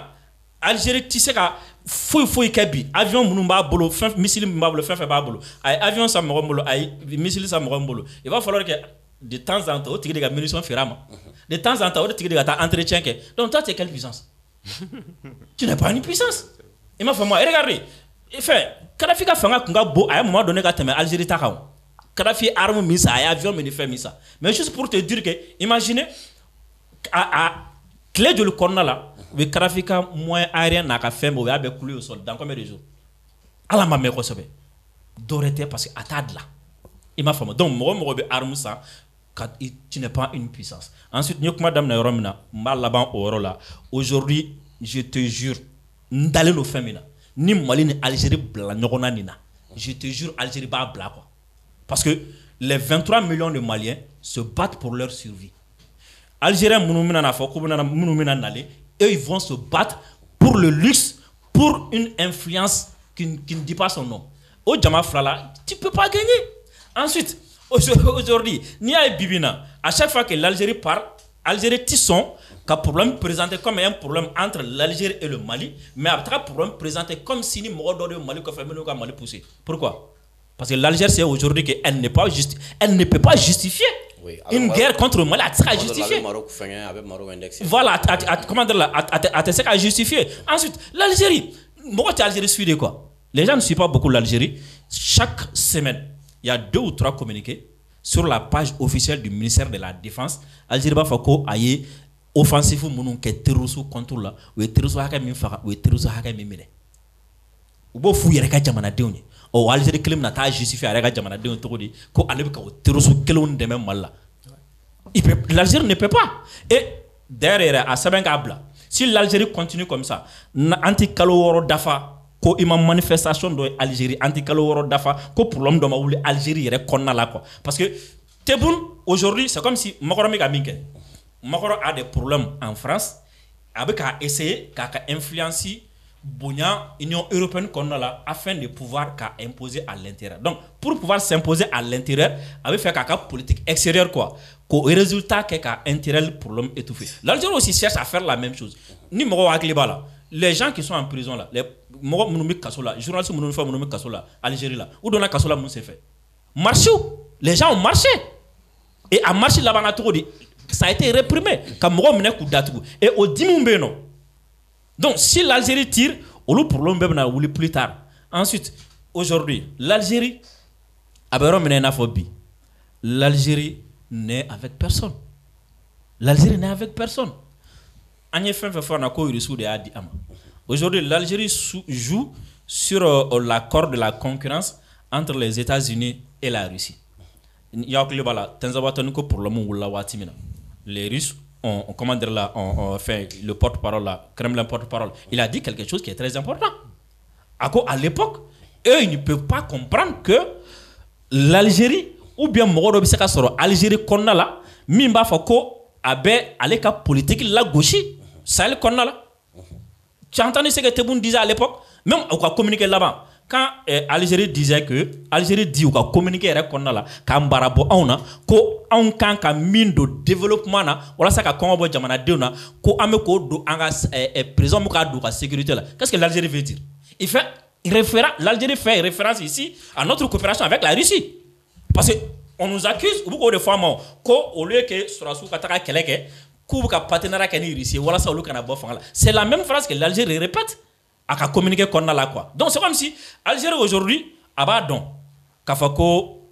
nin ko sugu ninnu na aujourd'hui ale ni Russie ni ɲɔgɔn cɛ o ka gɛlɛn. L'Algérie sait aujourd'hui que a tɛ se ka compter États-Unis fana kan. Trump ka sanction laban ninnu lajɛ kɛ. Afrique kɔnɔna la Algérie a été sanctionnée ka tɛmɛ bɛɛ lajɛlen kan et puis ça a été suivi aussi comment dire là d'un texte. Pourquoi? Donc l'Algérie pour camoufler tout ça pour que nin bɛɛ dogo Algériens na l'Algérie se met à insulter le Mali, se met à insulter Assimi Goïta, se met à insulter comment là, se met à insulter. Donc raison pour laquelle pour que là maintenant ceux qui disent que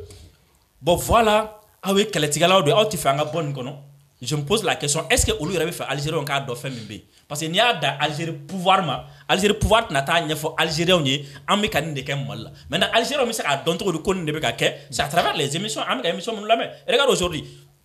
journée kɔnɔna la n'i ye publication 3 kɛ i b'a ye Algériens bɛna 2 bɛ commenter ça veut dire que les Algériens commencent n'i y'a bila ka ban déjà dɔrɔn commentaire fɔlɔ bɛɛ Algériens maintenant pour terminer Gandhi oui il va falloir que jamana in kɔnɔ an ka ɲɔgɔn bonya fɛn dɔ la quoi face à un danger mɔgɔw ka réaction tɛ kelen ye face à un danger dɔ bɛ bɔ ka t'i jɔ danger ɲɛ dɔ b'a fɔ ko n'a surunyana n b'a kunbɛn min ko n'a surunyana n b'a kunbɛn o kana mɔgɔ min girinna ka t'i jɔ ɲɛ kana o jalaki o aujourd'hui n'i y'a ye kuma caman bɛ ka fɔ Algérie kɔnɔ c'est parce que manifestation kɛra o ka ambassade da la tous les Algériens ont su aujourd'hui que fin dɔ kɔni kɛra an ka ambassade da la donc qu'est-ce qui se passe ils se posent des questions pour savoir ce qui se passe maintenant e ma se ka taa ambassade da la c'est o ye kuma wɛrɛ ye quoi maintenant ne ma se ka taa ni mɔgɔ minnu taara olu lagosi kun ye jumɛn san pourquoi parce que dɔw bɛ yen nɔ il va falloir an ka fɛn dɔ fɔ ɲɔgɔn ye c'est Dieu qui est miséricorde moi je ne suis pas miséricordieux i m'a fɔ moi hinɛ ba in ye Ala de ta ye a ko ko ale de bɛ hinɛ Ala ma adamaden foyi diyagoya dugukolo sanfɛ ko foyi ka hinɛ diyagoya la a ye moment donné la c'est œil pour œil dent pour mâchoire ni bɛ fɛ ka bɔ mais n'i tora derrière l'Africain i b'a dɔn tɔgɔ b'an tɔgɔma sera ni min ye kɛnɛma i b'a dɔn on dit que l'Africain parle beaucoup mais a ka réaction ka suma quoi an bɛ kuma an ka réaction ka suma donc o de la o ɲɛ donnen don an na kosɛbɛ quoi a ye moment donné la il faut que mɔgɔ yɛrɛ t'a dɔn an bɛna gosili kɛ waati mɔgɔ yɛrɛ bolo waati min na quoi an bɛna fɔ bon vraiment an yafara quoi waati ko an ka dɔ kun ci quoi a fini Maîtrise sani an ka kuma minɛ la min ma faamuya dɔɔni mɔgɔw an ma se ka min faamu i bɔra ka min fɔ manifestation min kɛra Algérie ambassade yɔrɔ la Algériens yɛrɛ y'a senti kosɛbɛ k'a dɔn k'a fɔ vraiment fɛn dɔ kɛra min y'u tɔɔrɔ waatiden kelen na jamana kɔnɔden dɔw bɛ yen u b'a fɔ ko jama ma bɔ Algérie ambassade da la mais Kati n'u ye Kati ta fɔ u b'a fɔ ko jama bɔra yen ko mais wari min donna la ko c'est des millions mais est-ce que mɔgɔ k'a ko Malien sugu est-ce que olu k'a ka jaabi Gandhi oui l'argent ne sert à rien. I mana kɛ cogo to ni jama u b'a fɔ ko jama ma ni jama bɔra fɔ u b'a fɔ ko wari de dira jama ma bon or que an bɛ ka lawuli min kama a ye o fɛn laɲini sabatira ka ban a lawulila de Algérie ka don k'a bingali min ta ka jamana sɛgɛrɛ k'a jamana kɔnɔdenw tɔɔrɔ o de kama an taara o ka ambassade hali n'a tun kɛra mɔgɔ 10 de ye ne b'a dɔn a tun bɛ effet kɛ alhamdulillah a ye effet kɛ fana mais maliyɛn dɔw de ka kuma ninnu fana k'olu ye fana maliyɛnw ye wariko yɔrɔ la min teliya joona quoi oui ni action halala bɛ yen wari kan ka don action min na o ye jamana défendre de ye quoi ni 100 millions de donna la a donna halala ko la o y'a don yɔrɔ de ye quoi oui i m'a faamu wa faut pas que mɔgɔ ka complexe n'o ye dɛ bɛ kɛ ka jamana dɛmɛ mɔgɔ kana complexe n'o ye dɛ ni mɔgɔ ko k'i bɛna bɔ ka Mali défend n'i ye 100 millions sɔrɔ a minɛ i wɔsi don halala don quoi faut pas que mɔgɔ ka complexe n'o ye dɛ parce que o kɛlen don k'a don an kunna hali don dɔ la dɔ ye ne wele ah mais ta vraiment hali ka lycée ka dɔ bɔ bazɛn don na parce que n'i ye bazɛn don mɔgɔw bɛna fɔ ko non toi tu penses que ni mɔgɔ min bɛ kɛlɛ la Mali ko na o tigi ni fantan de ka kan ani hɛrɛ man kan quoi o ni hɛrɛ man kan quoi hali si donc faut pas complexer kana complexer o la o ye fɔlɔ ye filanan jumɛn Gani tu as entendu des gens ici dire que oui k'u bɛ partout wele u kana calme na oui c'est de communiquer a kan ka mara ka yira u mɔdenw na quand tu dis les partis et yɛrɛ exclu ka bɔ a la Mali dɔw y'o communiquer il y a mɔgɔ baden bɛ yen u bɛ groupe sanfɛ u y'a k'u ka communiquer la on appelle ko an bɛ ka partout lamɛn ou bien partout ko ta ça veut dire que i yɛrɛ bɔ maliyɛn la le Mali a été attaqué toi tu parles de parti o kɔrɔ ko e t'a la quoi ko e bɛ fan fila lamɛn mɔgɔ min bɛ fan fila lamɛn ne bɛ fan fila la e bɛ fan fila lamɛn bilen donc jamana marabagaw ye min fɔ a tigiw dalen to la o bɛ cogo di ayi jamana marabagaw tɛ dɛ olu yɛrɛ bɛ yɔrɔ min na quoi olu n'an ti Mali kelen kɔnɔ bilen quoi parce que Gandhi ni ne ko sisan Tayiru ka tɔn ni Nɛnɛ ka tɔn n bɛna Tayiru ka tɔn ni Nɛnɛ ka tɔn lamɛn ko kɔrɔ ko ne t'a fila si la sinon ne bɛ Tayiru ka tɔn na n b'a fɔ de ko an bɛna Nɛnɛ ka tɔn lamɛn parce que Tayiru ka tɔn b'o kɔnɔ ko kalama donc un Malien qui vient qui dit que j'appelle les partis bon après tu viens à la retenue bien sûr. voilà donc ça veut dire que on m'a fait que tu a confirmé que toi tu n'es plus malien. Bien sûr. Il y a jamana de mɔgɔ dɔ bɛ ɲɔgɔn na. Tu peux dire moi ɲininka jamana fɛ o k'a kɛ tan, moi ɲininka Algérie fɛ o k'a kɛ tan, je peux comprendre ça. Mais venir dire dans de telles comment de la situation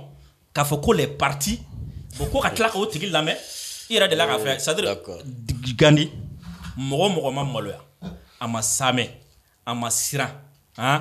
ka a ka jamana labila mɔgɔ wɛrɛ ye n'o tigi ko ye wari minɛ ka ban o bɛ sɔn diɲɛ fɛn bɛɛ ma parce que i b'a dɔn fɛn kelen de bɛ ne ni mɔgɔw ni ɲɔgɔn cɛ mɔgɔ ma je voulais dire un petit mot sur ça. Oui, bon, jɔ an ka taa se o de fama an bɛ tila ka di parce que an sɛgɛnna juste une seconde s'il te plaît oui. Ne k'i ma dɔrɔn nin kuma ninnu bɛɛ guerre psychologique de ye c'est pour que k'a fɔ k'o dogo ni détail ye ka an bɛ bɔ M5 kɛlɛ la waati min na o tun tɛ fɔ a ma wa o y'a sɔrɔ an ka mɔgɔ jumɛn bɛ fanga la M5 y'a ka kɛlɛ kɛ k'a ban yan nɔ u b'a fɔ wari de bɛ d'u ma o bɛ bɔ tiɲɛ wa nkalon de toute l'histoire ça c'est le détail de l'histoire quoi. Oui, M5 kɛlɛ bɛɛ kɛra waati bɛɛ a bɛ fɔ ko wari bɛ di mɔgɔw ma a bɛ taa mais Dirisa fɛn dɔ fɔ o de ka ɲi mɔgɔ min bɛ baara la faso ye o de ka ka se ka bila condition bɛɛ la pour que a hakili bɛ sigi a bɛ se ka baara faso jɔ baara kɛ a fɛrɛ ma Cheikh Umaru ani Algérie ni ɲɔgɔn cɛ e bolo solution ye jumɛn ye bi oui c'est-à-dire que ne ka faamu na il faut pas non plus que an ka an yɛrɛ c'est-à-dire exciter kojugu a ko la parce que i b'a dɔn ko taara cogo o cogo en définitive i b'a ye k'a fɔ kɛlɛ tɛ an si arranger a tɛ Algérie arranger cogo min na a tɛ Mali arranger o cogoya kelen fana la donc o b'a yira k'a fɔ an b'a jateminɛ de an ka objectif yɛrɛ tun ye jumɛn de ye objectif tun tɛ ka guerre daminɛ an ni Algérie ni ɲɔgɔn cɛ ne ka faamu na n'i ye an ka faamaw taga cogo ye k'u kuma cogo ye i b'a ye k'a fɔ u tun bɛ position min kan c'est ce qu'on appelle la dénonciation donc u tun bɛ ka fɛn dɔ de dénoncer min kɔnɔna la u bɛ fɛ o ka kɛ sababu ye a ɲɔgɔn wɛrɛ kana kɛ wa bɛɛ k'a dɔn k'a fɔ fana kɛlɛ in jubaju bɛ yɔrɔ min na Mali ka faamu na officiellement a ka position diplomatique yɛrɛ ye min ye a filanan ye min ye ka an jilaja ka mɔgɔw sɔrɔ minnu bɛ fara an kan ka a dénoncer an y'o o baara ɲumanba de kɛ ka sabu kɛ an ni AES jamanaw jɛra ɲɔgɔn fɛ ka an ka ambassadeurs rappeler ka bɔ Algérie pour protester bon i b'a ye Algérie o kɔfɛ a y'a essayer fana diplomatiquement k'a kɛ comme n'o y'a sɔrɔ a bɛ ka an fara yɔrɔ ɲini ka bɔ ɲɔgɔn na ka espace aérien tigɛ a dɔ la kelen na k'i ban k'a tigɛ a fila tɔ la i y'a ye an réagira comme a ma sɔn ka maga tɔw la donc an b'o o bila o minɛn kɔnɔ k'o to yen an n'olu cɛla mɔgɔ si tɛna se k'an n'u fara ka bɔ ɲɔgɔn na le rappel de l'ambassadeur o b'a yira k'a fɔ ka ban c'est clair c'est net k'an bɛ ɲɔgɔn bolo wa an ka position ye kelen ye nin ko in kan donc maintenant objectif min b'an na c'est que ka an jilaja cogo bɛɛ la pour que an ka se k'an ka armée sigi sen kan sen mun b'a to mɔgɔ wɛrɛ kɔni tɛna na ka bɔ frontière wɛrɛ kɔnɔ ka don an fɛ yen deuxièmement diplomatiquement Algérie ka isolé pour son soutien au terrorisme et a ka ye k'a fɔ population bɛ Algérie fana a k'a dɔn kun mun na anw funtɛninen don nin ko in na mais solution tɛ k'a fɔ k'an bɛ kɛlɛsen ta an ni Algérie ni ɲɔgɔn cɛ pour le moment ça nous apporte rien stratégiquement donc ne bolo vraiment an ka autorités kan k'u jilaja halisa de ka pédagogie kɛ pour que mɔgɔw ka to fanga kɔ mɔgɔw k'u ka dusumakasi yira ça c'est complètement normal il y a aucun pays dans le monde où i b'a ye ko nin sugu bɛ kɛ ko manifestation tɛ y'a la quoi et minnu y'a manifestation kɛ ils sont à encourager ils sont à saluer et ils sont à soutenir dans ce qu'ils ont fait parce que réellement bɛɛ tɛ se ka ye a kɛnɛ sugu la bɛɛ t'a temps sɔrɔ bɛɛ t'a wagati sɔrɔ i b'a sɔrɔ problème dɔ cunna dɔ kan a wagati mais minnu sera k'o bɛɛ bila kɛrɛfɛ ka taga a kɛnɛ kɔnɔna la vraiment c'est un acte qui méritait d'être marqué en histoire kɔnɔna la parce que nin fɛn fɛn bɛ kɛ la nin bɛ kalan mɔgɔw kun denmisɛnninw fara mɔgɔkɔrɔbaw kan n'u taara école ni université la nin bɛ don histoire du Mali kɔnɔna la o n'a fɔra ko an ka drone abattura tan an ka territoire camancɛ la mais ko mɔgɔ si ma bɔ hali ni mɔgɔ 5 de tun bɔra mais ça c'était très important que a ka kɛ bon donc c'est pour dire que kuma dɔ fana bɛ yen nɔ ne ka faamu na min kan ka bila ten quoi parce que o kuma sugu de bɛ ta tuma bɛɛ pour que ka essayer ka mɔgɔw démobiliser k'u décourager wariko in a tɛ nin ko in kɔnɔ quoi ni warko de tun bɛ nin transition ko in kɔnɔna la k'a fɔ ko manifestation k'a bɛɛ sirilen bɛ wariko de la vraiment je te jure que a ɲɛ tun bɛ c'est à dire k'a ɲɛ tun bɛ da kɛnɛ kan a tun bɛ bila bɛɛ ɲɛ. c'est o de mɔgɔ mun bɛ nin fɔ olu ka position yira k'olu tɛ jamana marabagaw fɛ o tɛ jamana fɛ. c'est tout. donc ni mɔgɔ y'a yira k'a fɔ k'a t'a faso fɛ ka ban déjà ne bolo a bɛ min fɔ i b'a to a k'a fɔ quoi. voilà bon donc parce que ale y'a yira ko n tɛ faso fɛ ka ban déjà bon. n b'a ɲini maliyɛndenw bɛɛ fɛ. fɛn o fɛn bɛ k'a faamuya Mali bɛ kɛlɛ qualité mun kɔnɔna la. I kana I tɔɲɔgɔn lajɛ mun b'a kɛlɛ la k'a miiri k'a bɛ ka sara a kama de. Ne Gandhi ne bɛ dɔn depuis studio tɛ yen nɔ. Moi je sais que e ye baarakɛla de ye que tu es un travailleur. Ne b'a dɔn fana e tɛ mɔgɔ ye k'a fɔ ko i bɛna san de pour que i ka fɛn dɔ fɔ ou bien i ka fɛn dɔ kɛ. Ni e tun bɛ se ka san ou bien k'i bila ka fɛn dɔ fɔ ne ye milieu politique kɛ o ne b'a dɔn mɔgɔw tun bɛ yen nɔfɛ cogoya min na pour que i ka fɛn dɔ fɔ u tɔgɔ la dɔrɔn i ka fɛn dɔ kɛ u tɔgɔ la. Voilà donc c'est pour dire que an ka sabali mɔgɔ dɔw bɛ yen mɔgɔlankolon bɛ fɛn sugu bɛɛ kɔnɔ mais ka bɛɛ ta k'a bɛɛ lagosi ni bere kelen ye wagati min na jamana bɛ k'a yɛrɛ ɲini wagati min na jamana mago bɛ a den dɔw ka wuli k'u jɔ ka kuma faso ko la ka kuma a ko la pour que ka dugudenw nimisi wasa ka kuma a ko la pour que ka fɛnw walawala mɔgɔw ka tafɛnw n'u bilafan dɔn u yɛrɛ la o wagati n'a nana fɔ ko an ka continuer k'a fɔ k'an bɛ sigasiga ɲɔgɔn na ka ɲɔgɔn labila ka ɲɔgɔn lagosi ka ɲɔgɔn kɛ wariminɛna gansanw ye des trucs comme ça là vraiment a mɔgɔ o mɔgɔ b'a la a y'aw yɔrɔ janya a tigiw la parce que i b'a dɔn fɛn caman sirilen bɛ état d'esprit fana de la n'i y'a to mɔgɔ o mɔgɔ taalan ye k'i esprit polluer k'i décourager o ka to ka sigi kɔrɔ tuma bɛɛ o ka to ka kuma i fɛ tuma bɛɛ o ka to ka essayer k'i don sɔsɔli banbali dɔ la e yɛrɛ b'a dɔn a bɛ k'i sɔsɔ dɔrɔn k'i bila kuma dɔrɔn de la a b'o dɔrɔn de nɔfɛ bon i yɔrɔ janya a tigi la parce que i tɛna foyi nafa ye a la quoi i tɛna foyi sɔrɔ a tigi fɛ fana donc vraiment ne bɛ min fɔ c'est que bi an ka objectif principal tun ye min ye n'o ye k'a yira k'a fɔ anw kɔni ka armée après avoir été envahi dans les années 90, terroristes dɔw fɛ, envahi dans les années 2012, terroristes ɲɛmɔgɔ wɛrɛw fɛ, an ka armée de sera bi k'u repousser, k'u labɔ an ka jamana kɔnɔ, wa a ɲɛmɔgɔw bɛɛ sigilen bɛ jamana wɛrɛ de kɔnɔ. Bon bi an tɛ fɛ bilen o mɔgɔw ka se ka sira yɛrɛ sɔrɔ ka don an fɛ yen, an b'o baara, o cɛsiri, a n'o o kuma de dali la kɛnɛ kan, bɛɛ k'a ye, bɛɛ k'a faamu, bɛɛ k'a dɔn. K'a dɔn k'a fɔ fana Mali armée y'a yira o a ka capacité aérienne ma ban hali fitini mɔgɔw b'a kɛ comme n'o y'a sɔrɔ drone ko n'o o binna o y'an dɛsɛlen don o ko bannen a dugusɛjɛ bɛɛ an ma taa yɔrɔ dɔ bombarder n'an ka drone wɛrɛ ya donc c'est pour dire que vraiment an bɛ sira min kan sira ɲuman don wa peuple algérien a k'a faamu k'a fɔ an tɛ guerre la contre l'Algérie mais an bɛ fɛ Algérie ɲɛmɔgɔ qualité dɔw bɛ yen minnu da bɛ terrorisme ko la minnu da bɛ trafic ko la minnu bɛ kɛrɛnkɛrɛnya la dans la 6e région militaire de l'Algérie a tigilamɔgɔw u ka terroriste ninnu lâcher u ka u minɛ k'u datugu u k'u livrer an ma fɛn fɛn u diya u k'o kɛ mais u k'u sen bɔ terrorisme ko la an b'o dɔrɔn de kɔ. D'accord Nene c'est tout. E ka proposition de solution ye jumɛn ye Mali ni Algérie ni ɲɔgɔn cɛ e bolo jumɛn de bɛ se ka kɛ teliya la joona min bɛ se ka an bɛ wasa. Au fait, Gandhi m'a fait qui veut la paix prépare la guerre. Oui. Ne bɛ an ka autorités de exhorter. Hali bi u k'u armée. An ka kɛlɛkɛminɛn san halisa. Hali bi an ka kɛlɛkɛminɛn san. Dɔw ko k'an ka kɛlɛkɛminɛn san jɔ dɛ. Hali bi dɔw ko k'an ka jɔ dɛ. Hali bi an ka drone san. Hali bi an ka munition san. N'i y'a mɛn i ɲɔgɔn bɛɛ ɲinina tɛ. Fo mɔgɔ ka siriɲɛ de Gandhi a ka dɔn k'i bɛ se ko dɔ la donc bi hali bi k'u cɛsiri Gandhi moi personnellement ne ni autorité tɛ ɲɔgɔn ye fɛn caman na parce que ne ye révolutionnaire de ne bolo ni révolution inachevera yɔrɔ dɔ la a ma ɲi révolution ma a b'a tiɲɛ ne b'o état d'esprit de la mais Gandhi mɔgɔ bɛna bi ka faso kan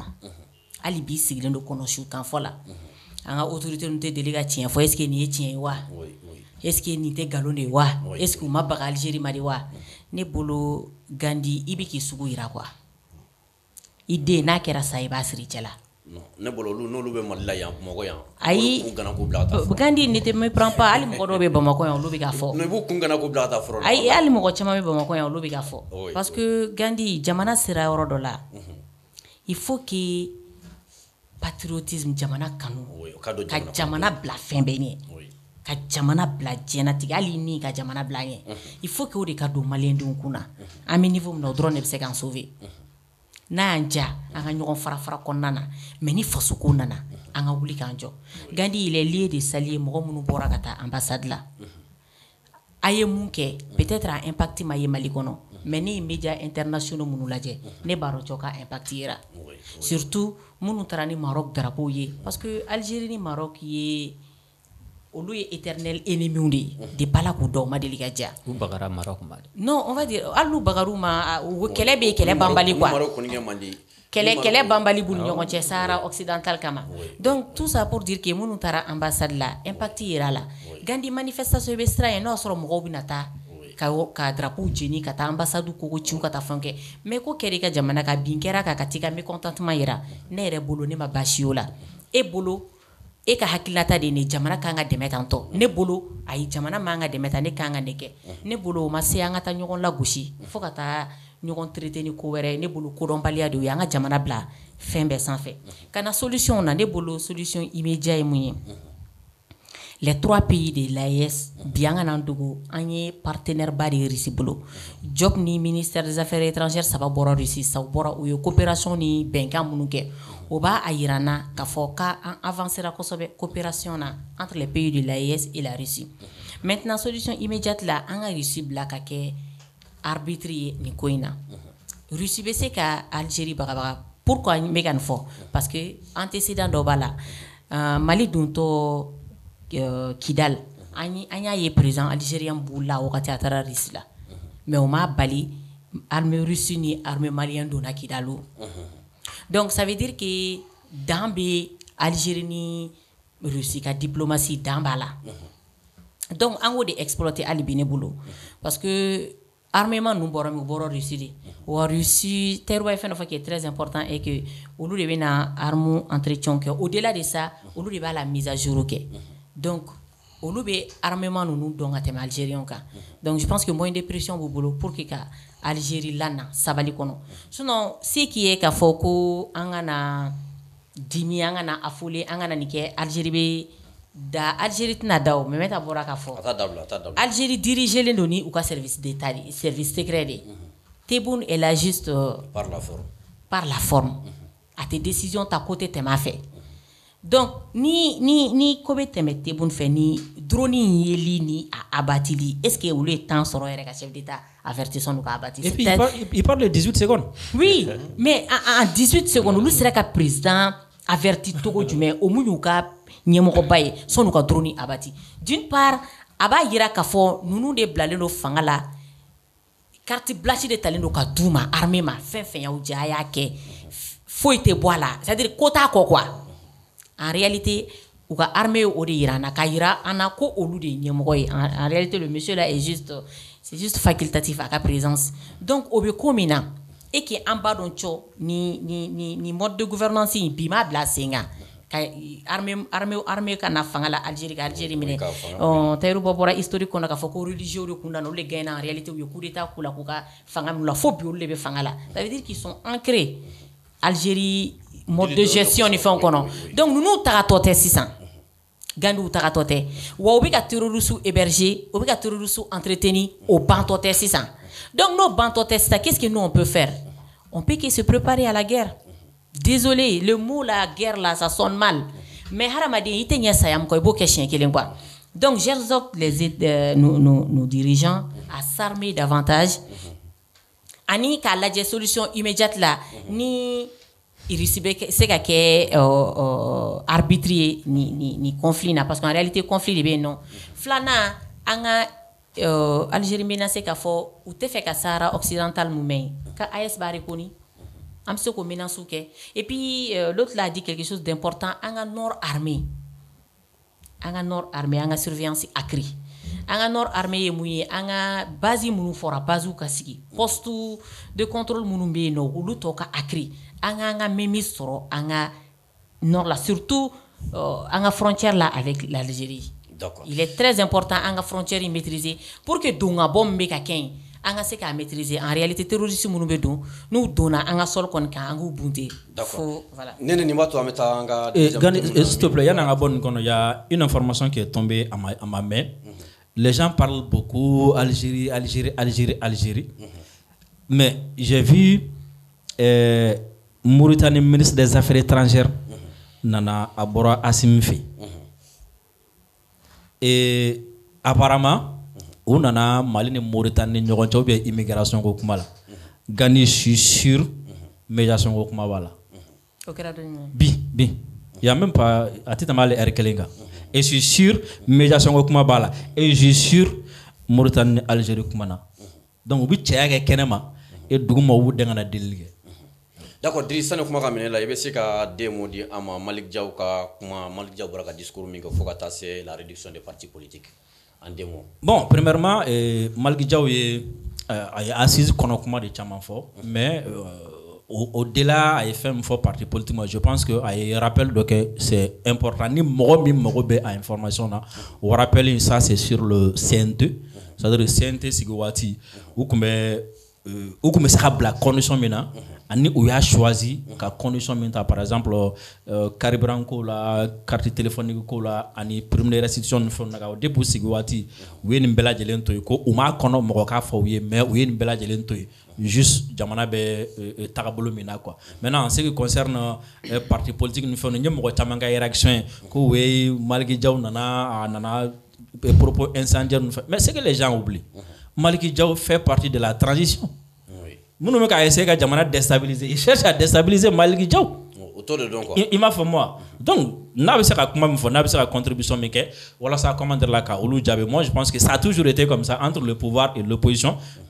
L'opposition attaque, le pouvoir aussi a besoin de jabel mais que Abou Jabel quelque. D'accord. C'est vrai et ka la réduction des partis politiques animal de quoi discours là. Bon ne kon ne be ka a jate mɔgɔw bɛ min fɔ la Malick Diaw ka kuma la ne tɛ ala ye kabako kuma mun fɔ ni mɔgɔw b'a neni ka a lagosi fo ka se o yɔrɔ ma a b'a ka hakilina de fɔ la. En réalité c'est effectivement un fait établi que mɔgɔ dɔw bɛ yen n'i tora k'u ka kuma jate minɛ k'a lajɛ u bɛ position qualité mun fɔ la Mali ko la i b'i yɛrɛ ɲininka n'o y'a sɔrɔ sagesse b'u la quoi, n'o y'a sɔrɔ u b'a faamuna enjeu min bɛ jamana da la wa n'o y'a sɔrɔ u tɛ ka u ka intérêt politique bila jamana yɛrɛ ka intérêt ɲɛ quoi. Réellement wallahi a mɔgɔ caman bɛ yen ne b'a kalan n b'a lamɛn mais ni n tilala la dɔrɔn n bɛ n yɛrɛ ɲininka mais nin tigi bɛ chaise dɔrɔn de kɔ, nin tigi bɛ sigiyɔrɔ dɔrɔn de nɔfɛ, nin tigi tɛ k'a faamu ko bi priorité tɛ k'a fɔ ko e bɛ se k'i yɛrɛ cɛɲa bɛɛ ɲɛna cogo min na, e bɛ se k'i da don Mali kuma bɛɛ la cogo min na, mais Mali kuma essentiel minnu bɛ yen nɔ dɛ, jamana lakana cogo, jamana frontière défend cogo, jamana i da tɛ don olu la wa tuma o tuma hali n'i da donn'olu la a bɛ ye de k'i bɛ ka kuma parce que i diyagoyalen don ka kuma, mais hali min bɛ bɔli da bɛɛ b'a dɔn k'a fɔ ko a ma s'i kɔnɔ. Donc c'est pour dire que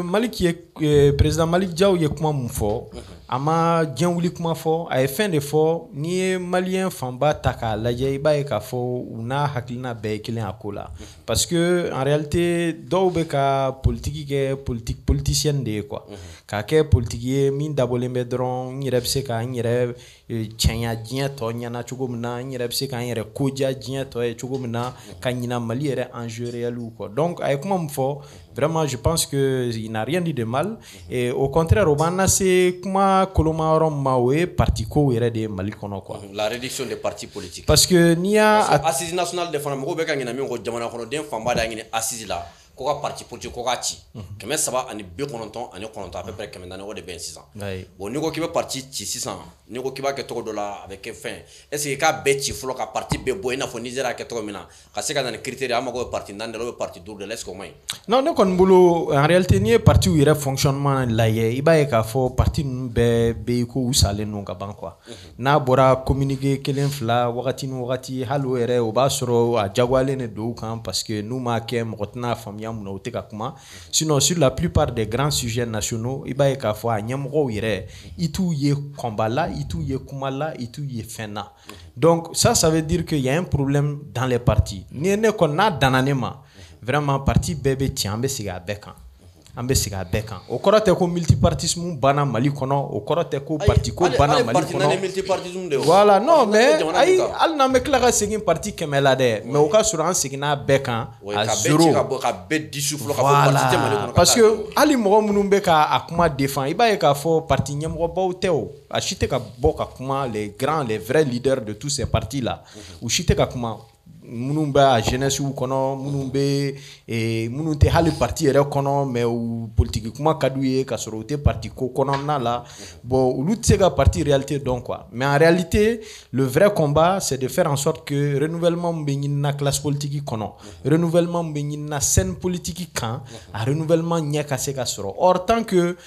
partiw bɛ nin cogoya la vraiment ne ɲɛ t'a kɛko ɲuman na moi à mon avis vraiment k'a bɛɛ ti k'a reprend ça n'a rien de mauvais et a tɛ se ka kɛ wagati wɛrɛ la ni nin transition wagati tɛ parce que n'i ko k'i b'a kɛ fanga normal kɔnɔ bon ça n'a pas de logique a tɛ se ka kɛ parce que o de bɛ na n'i ye fanga la voilà donc nin wagati in yɛrɛ de la a bɛɛ ka reprend o tɛ kojugu ye quoi parti si man k'a ye kojuguya la n'o y'a sɔrɔ i dalen b'i yɛrɛ la donc dissoudre et reprendre vraiment à zéro. Nene, deux mots pour la dissolution de la partie politique. Un deux mots pour le discours.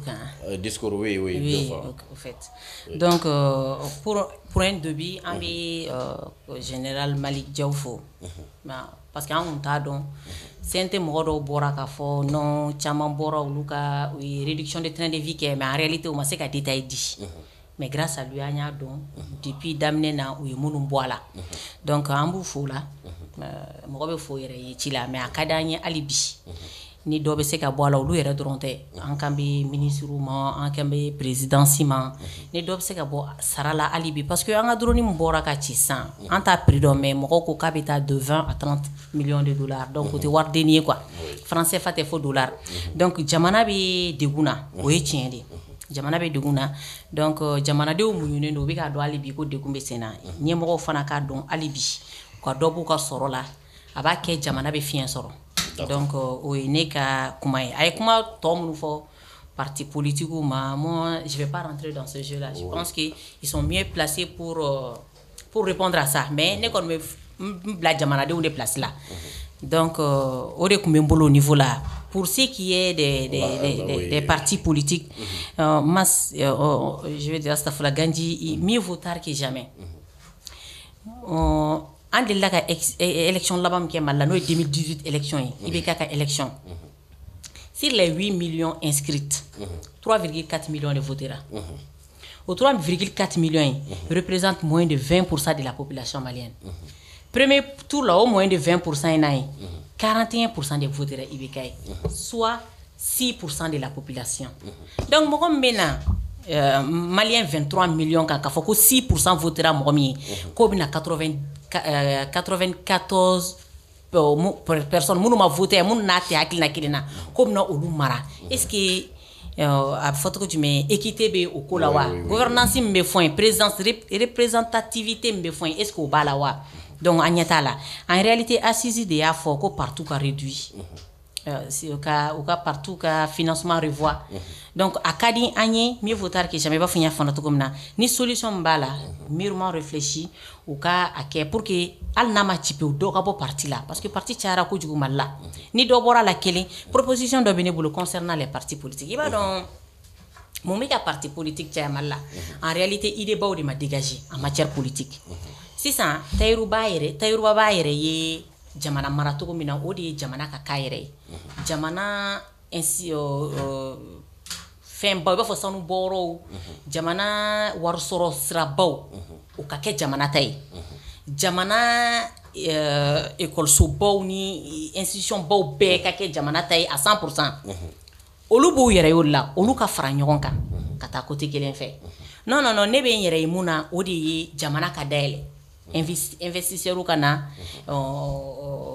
bailleurs baw ka na jamana ka tila i b'a fɔ Côte d'Ivoire bɛ cogo min na Côte d'Ivoire PIB plus que la moitié ivoiriens ta tɛ multinationaux de ta don donc ka jamana dayɛlɛ n'o de ka di aw ye aw ka fara ɲɔgɔn kan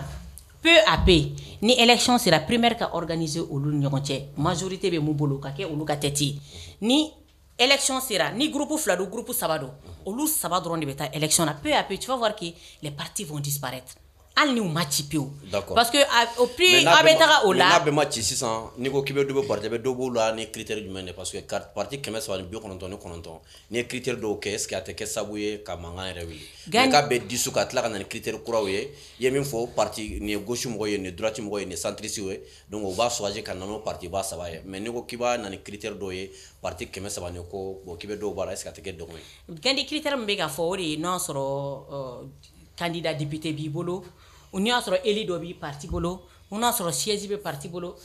n'i ko k'i b'o critère ta parti kura minnu créé la les 100 et quelques partis ça veut dire que olu bɛna ci automatiquement oui mais hali ni 100 bɔra la foyi ma b'a la parce que 350 awɔ je vais dire assise kɔfɛ 100 in yɛrɛ de tun b'an ka créé parce que maliyɛnw de ko parti minnu b'an bolo ɲɛ an t'olu yɛrɛ de ka ko la a ye dɔ b'u la ayi o 100 créé o ma confirmer dɛ parce que premier ministre kɔrɔ ko 100 créera premier ministre kura min bɛ yen sisan ko min créera a tɛ 100 bɔ donc o la confirmation ba tɛ mais 200 et quelques de kun don on est tous comptables 200 et quelques de kun don i bɛ k'a bɛ bi wagati min bi a bɛ 399 la pour ne pas dire 400 c'est 299 d'été hein je crois en 299 de là. Le ministre, l'autre là, il s'appelle comment Issoufi a parlé de 399 partis politiques. 399 dedans. 200 Issoufi en tant qu'autorité, elle est borra qu'à 399. Donc d'une part, Ama fo premier ministre Koro aka kuma ni tiente. Tiens do kon bala parce que anya il suffit de borra ka fo 399 partis à peu près 400 partis politiques. Donc niko kibno 400 ci ça akuma bina chaya parce que kura munu kire est-ce que ili bolu bolu wa siège bolu est-ce que lu be vérifier point d'interrogation korole munu be est-ce que siège bolu be bolu wa eli bolu be bolu wa donc ne re bolu pour ne pas que front kura ka wuli parce que amé jamanam ko na ka kala we kala ya dain état ka opté ni mode de scrutin mu fiena ka primaire organiser folo groupe ba do ñogon ci naw bo yere mu na ka fra ñogon nga ako ka candidat bo mɔgɔ minnu bu peut-être ninnu b'u yɛrɛ ye nin na olu ka fara ɲɔgɔn k'u ka candidat bɔ ni élection présidentielle sera a bɛ tɛmɛ aw ni ɲɔgɔn cɛ au fur et à mesure an bɛ taga o sira kan est-ce que o bɛ se ka kɛ ni ma parti bɛɛ ci fɔlɔ parce que e bɛ ka min fɔ an bɛ fanga min kɔnɔ sisan parti fɛn fɛn bɛ yen n bɛ se k'a fɔ état si bolo. moi je prends l'exemple sur les États-Unis parti misɛnnin camanba de bɛ États-Unis. oui mais an bɛ yɔrɔ min na Mali bɛ yɔrɔ min na bi parti kelen tɛ Mali kɔnɔ k'i bɛ se k'a fɔ ko député bɛ parti min bolo a parti tɛ parti kelen tɛ Mali kɔnɔ bi k'i bɛ se k'a fɔ maire bɛ parti min bolo parti kelen tɛ sabula maire fɛn fɛn bɛ a maire bɛɛ ka mandat bannen don bon député fɛn fɛn bɛ yen transition de nana n'a député bɛɛ ye élection ma nana si donc cela veut dire que Mali parti politique ninnu 399 min bɛ yen bi on suppose déjà a parti kelen tɛ ko député bɛ min bolo a parti kelen tɛ ko maire bɛ min bolo donc o la pour que ka se ka baara ɲɛ i bɛ parti bɛɛ de disu parti politique ka bɛɛ lajɛlen disu fura bɛ ne bolo non ne ma tila oui parce que i b'a bɛɛ de disu i n'a fɔ Nizeri a kɛ cogo min Nizeri parti bɛɛ disu dissolution kɔfɛ o ko k'u mago bɛ parti ba naani na n'u ni parti politique mɔgɔw ye ɲɔgɔn ye ne bolo n'u aw ye ɲɔgɔn ye o bɛ se k'a fɔ ah bon an b'a fɛ ka parti bɛɛ disu ka kɛ parti ba naani parti ba naani gauche mɔgɔw bɛ yen droite mɔgɔw bɛ yen centriste bɛ yen donc hakilinabaw de bɛ dégager i y'a fɔ cogo min na hakilinabaw la n'i b'i yɛrɛ côté min na i bɛ tɔgɔ fɛ n'i t'i yɛrɛ o la fana parti kɔni bɛ regardez je prends l'exemple sur les États-Unis États-Unis démocrates ou bien les républicains mais parti misɛnnin caman bɛ États-Unis ne y'a fɛ na ni nin système taara yen partout yɛrɛ de bɛ ils sont appelés à disparaître quoi, non. Parce que plus il y a groupement bam na ibna affilié de là, ibna ou ka intérêt de défend, ibna ou ka trasra, là bas na yere ka patrie parti abe boy non. D'accord. Donc kele Gandhi fla, iba do muna parti disu mina mangaya. Au fait, mbora ka exemple do di ma sisan non. Oui. E ko maire be disura, maire be ma boy de Gandhi. Commune do bolu maire bu non alibi. Ma fonga be disura de. Iko ko maire maire fenfen be bi. A maire cité mandat kono tunu kan taro ni be ka fam. Mais do be continue à exercer. Oui, obeye, mais ni a jete mine bi maire fenfen be, ça dire maire be ka mandat banendo. Mais il continue à exercer. Oui, na kadi jamana e bi jamana be se ka maire bela jelen falen sera do ma falen ma se do ma mais ota ira ko ina fo be parti de kono tunu. Di moment que a ko mandat bana ka ban déjà me fazi mi kono maire nunte parti représentatif ni. Gandhi juridiquement maire nunu ka mandat banendo al binu be non. Parti munu sigi bo de to la libiu. Oui, mais au lieu essentiel de mais ça faut qu'il y a parti elle dobe bolo kate do bolo parce que yoro dobe par exemple sani katita tira sam ko mu maire ou be kati o lo ka mo bora mais ba so yoro dobe kitata yoro dobe we yoro reta dobe donc on suppose déjà maire tout bolo député tout bolo oui tero et politique mo au ka ton re ka gachi na fora ko fen no M5 RP M5 a bolo fora ka chan ko so président fana ka cha et président machande Nkabe M5 RP président kelen doron de bala we neta iruba asikilen flé ni nyakoro et kelen pe de M5 président M5 te fly yo bref ça c'est les détails oui et Malik Diaw flé ni ni transition jatemene oui acharnement mɔgɔ mun contrôle la ka tɛmɛ transition acteur essentiel u bɛɛ kan n'an ko an b'a prix di i b'a sɔrɔ a kan ka di Malick Diaw de ma tellement u y'a sɛgɛn depuis san 4 u bɛ cɛ ka ka buruja matin midi et soir CNT c'est la même chose donc moi je pense que ne bɛ Malick Diaw fo a yɛrɛ o de fɔ ko mɔgɔ caman b'i pan mais sagesse politique t'u la en d'autres termes e yɛrɛ bonya kama ne bɛ n da don parti politique ko ka kuma na fɛn minnu tɛ yen an kana kɛ i n'a fɔ olu bɛ yen non c'est un tourbillon dans un verre d'eau parti tɛ Mali kɔnɔ parti ma deli ka kɛ Mali kɔnɔ entreprise de don maa kelen parti de don a bɛ entreprise a parti kelen yɛrɛ n'a kɛ a sɛbɛlamaw de ko don dɛ d'accord n bɛna maa kelen parti la a bɛɛ lajɛlen depuis a sigira don min na président kelen ni maa bɛ kɛ ministre ale de bɛ k'a ye ni maa bɛ kɛ député ale de bɛ k'a ye ni maa bɛ kɛ candidat à l'élection présidentielle o de bɛ k'a ye o tuma na parti kɛra ale facɛn ye kɛ parti yɛrɛ ma faamuya fɔlɔ je prends quelques exemples MPR Choguel ka parti depuis a sigira don min na 93 i ye maa fila tɔgɔ min a président nɔfɛ i b'a dɔn don min na de ko démocratie ko kuma tɛ tiɲɛ ye f'i ka taa MPR kɔnɔna na k'e bɛ taa président ɲini Choguel bɛ ko da ye k'ale garankɛ to daba sini de bɛ ten parrainage bɛ ten d'accord donc u bɛ partiw sigi maa kelen b'a président na san 30 o ye parti ya kelen a filanan Maliens ka impôt n'u ka taxe bɛ ta k'a d'u ma ko la consolidation et la démocratie au Mali 0,25%. O b'a tila u ni ɲɔgɔn cɛ. Ɔ ni démocratie consolidera walima n'a consolidera n b'u somɔgɔw ɲɔgɔn tɛ ci sama bɔ. Parce que an b'a dingɛ kɔnɔ. Donc ka nin na ni débat yɛrɛ ye bi c'est les détails Mali bɛ niveau min na bi. N'i y'a mɛn ɲɔna dugu girinna tɛ e sen fila de bɛ dugu ma. Parti lelen don mun na kalafili tɛ wa? E jɔn de y'a fɔ ye ko kalafili bɛna kɛ? E su dabali ko ale kɛrɛ jara. Kalafili tɛ. Parce que mɔgɔw b'a fɔ ko transition bɛna ban bilan bɛ fɔ fɛn de la ni mun banna kɛ. Kalafili ko kuma tɛ yɔrɔ min na mun na parti ko kuma bɛ kɛ yen? U bɛna coup d'état de kɛ? An t'a si dɔn dɛ. Révision des chefs de parti politique de Non, en fait, moi, même gouvernement bɛ ka taa ni méthodologie min ye ne t'a fɛ. D'accord? Oui. Élection ko kuma yɛrɛ ma ka fɔ jamana min kɔnɔ an bɛ don min na ko bi contexte n'a mɛn ɲɔna dugu girinna tɛ e sen fila de bɛ dugu ma. A parti kelen tɛ yen mun bɛ se ka taa campagne kɛ en dehors de Bamako. O si tɛ se. Dɔw yɛrɛ tɛ gɛrɛnna sigi la tɛ min na carré kɔnɔna o la. Jɔn? Musa Mara kɛ. Gɛrɛnna sigi ya? A ka taa ka gɛrɛn sigi Kidal kɛ. Mais a dun ko k'an ni terroriste ka kuma dɛ. Ti ka ci fɛ sa. Gandi. Oui.